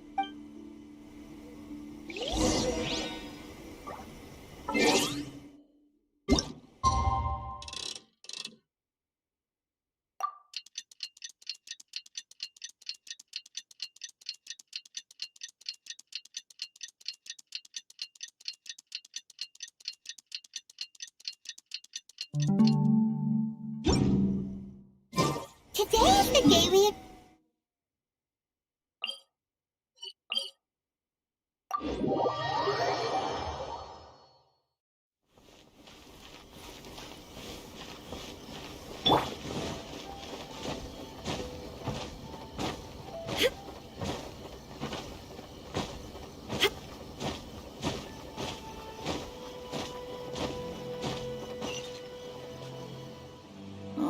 Wait is unbearable. How is the next chapter of the miraculous adventures of the Traveler not released yet? It was quite a surprise when the moonless night finally came. Yeah, that huge black cloud over Mount Yogo that night. It just seemed to form out of nowhere. But then nothing happened after I made a wish using the method in that book. Yeah. I guess light novels are just fiction after all, huh? That night was definitely the nail in the coffin for the incantations from novels fad. Still, something tells me the miraculous adventures of the Traveler will remain an interesting series for a long time to come. Huh? Paimon can't see Miko anywhere. Guess she's not out here. Maybe she went inside already.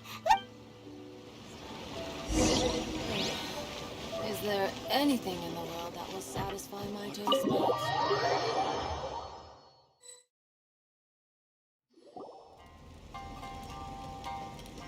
Ah, my little friends. There you are. Miko, what is this? You started eating without us? I did, yes. You're paying after all. The thought of being able to eat the most expensive dishes and drink the finest sake, all for absolutely free? Oh, I just couldn't wait any longer. Ah, boss, see these two faces here? Remember them. They're the ones picking up the bill later. Alrighty. What's gotten into you? Come on, sit yourselves down. You have to try this fish. It's found exclusively in the waters around Seirai Island.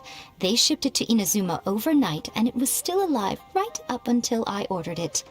Or maybe you'd rather try this? I know. I normally can't bring myself to drink sake this expensive either. If you don't drink alcohol, that's fine too. There are all kinds of fruit juices covering the whole price spectrum. Miko, you are outrageous!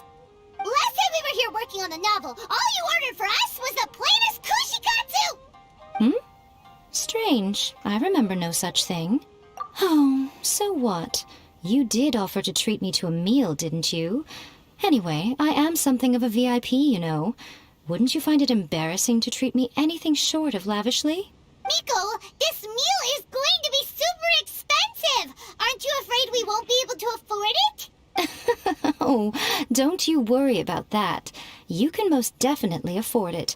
They're still printing your light novel by the batch, you know. You have quite the generous payment due. What? Darn it! She tricked us into this! Miko was after our Mora from the very beginning! Oh, the looks on your faces right now. Too perfect. Oh, by the way, since nobody's wishes came true on the moonless night, novels with incantations are no longer in vogue. So you'll have to come up with something new for the next chapter of The Miraculous Adventures of the Traveler. The deadline is looming. I'm counting on you. Welcome to Uyu Restaurant. Please, talk to me if you want to order.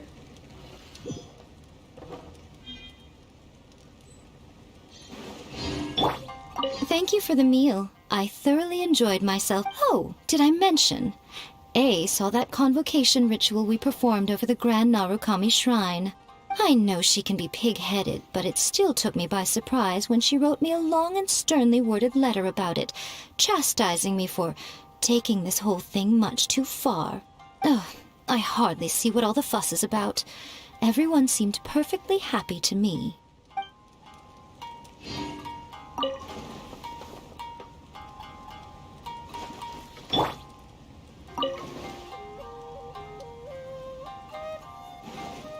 That's just like Erika, always refining her craft.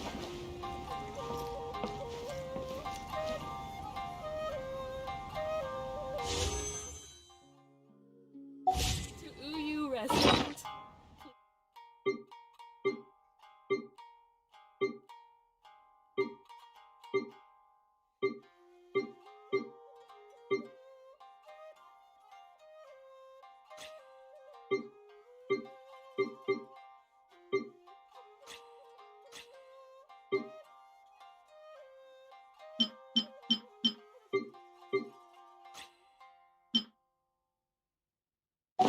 Uyu Restaurant. Please.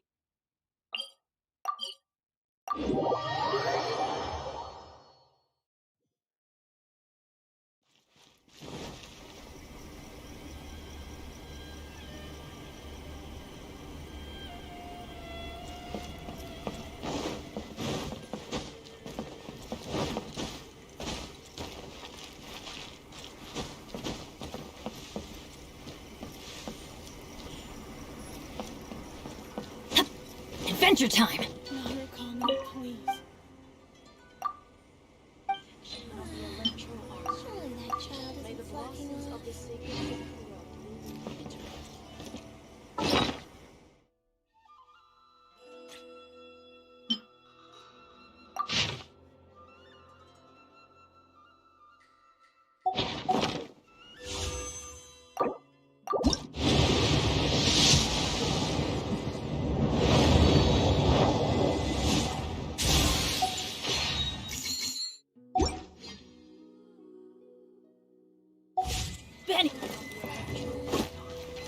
May the blossoms of the sacred Sakura bloom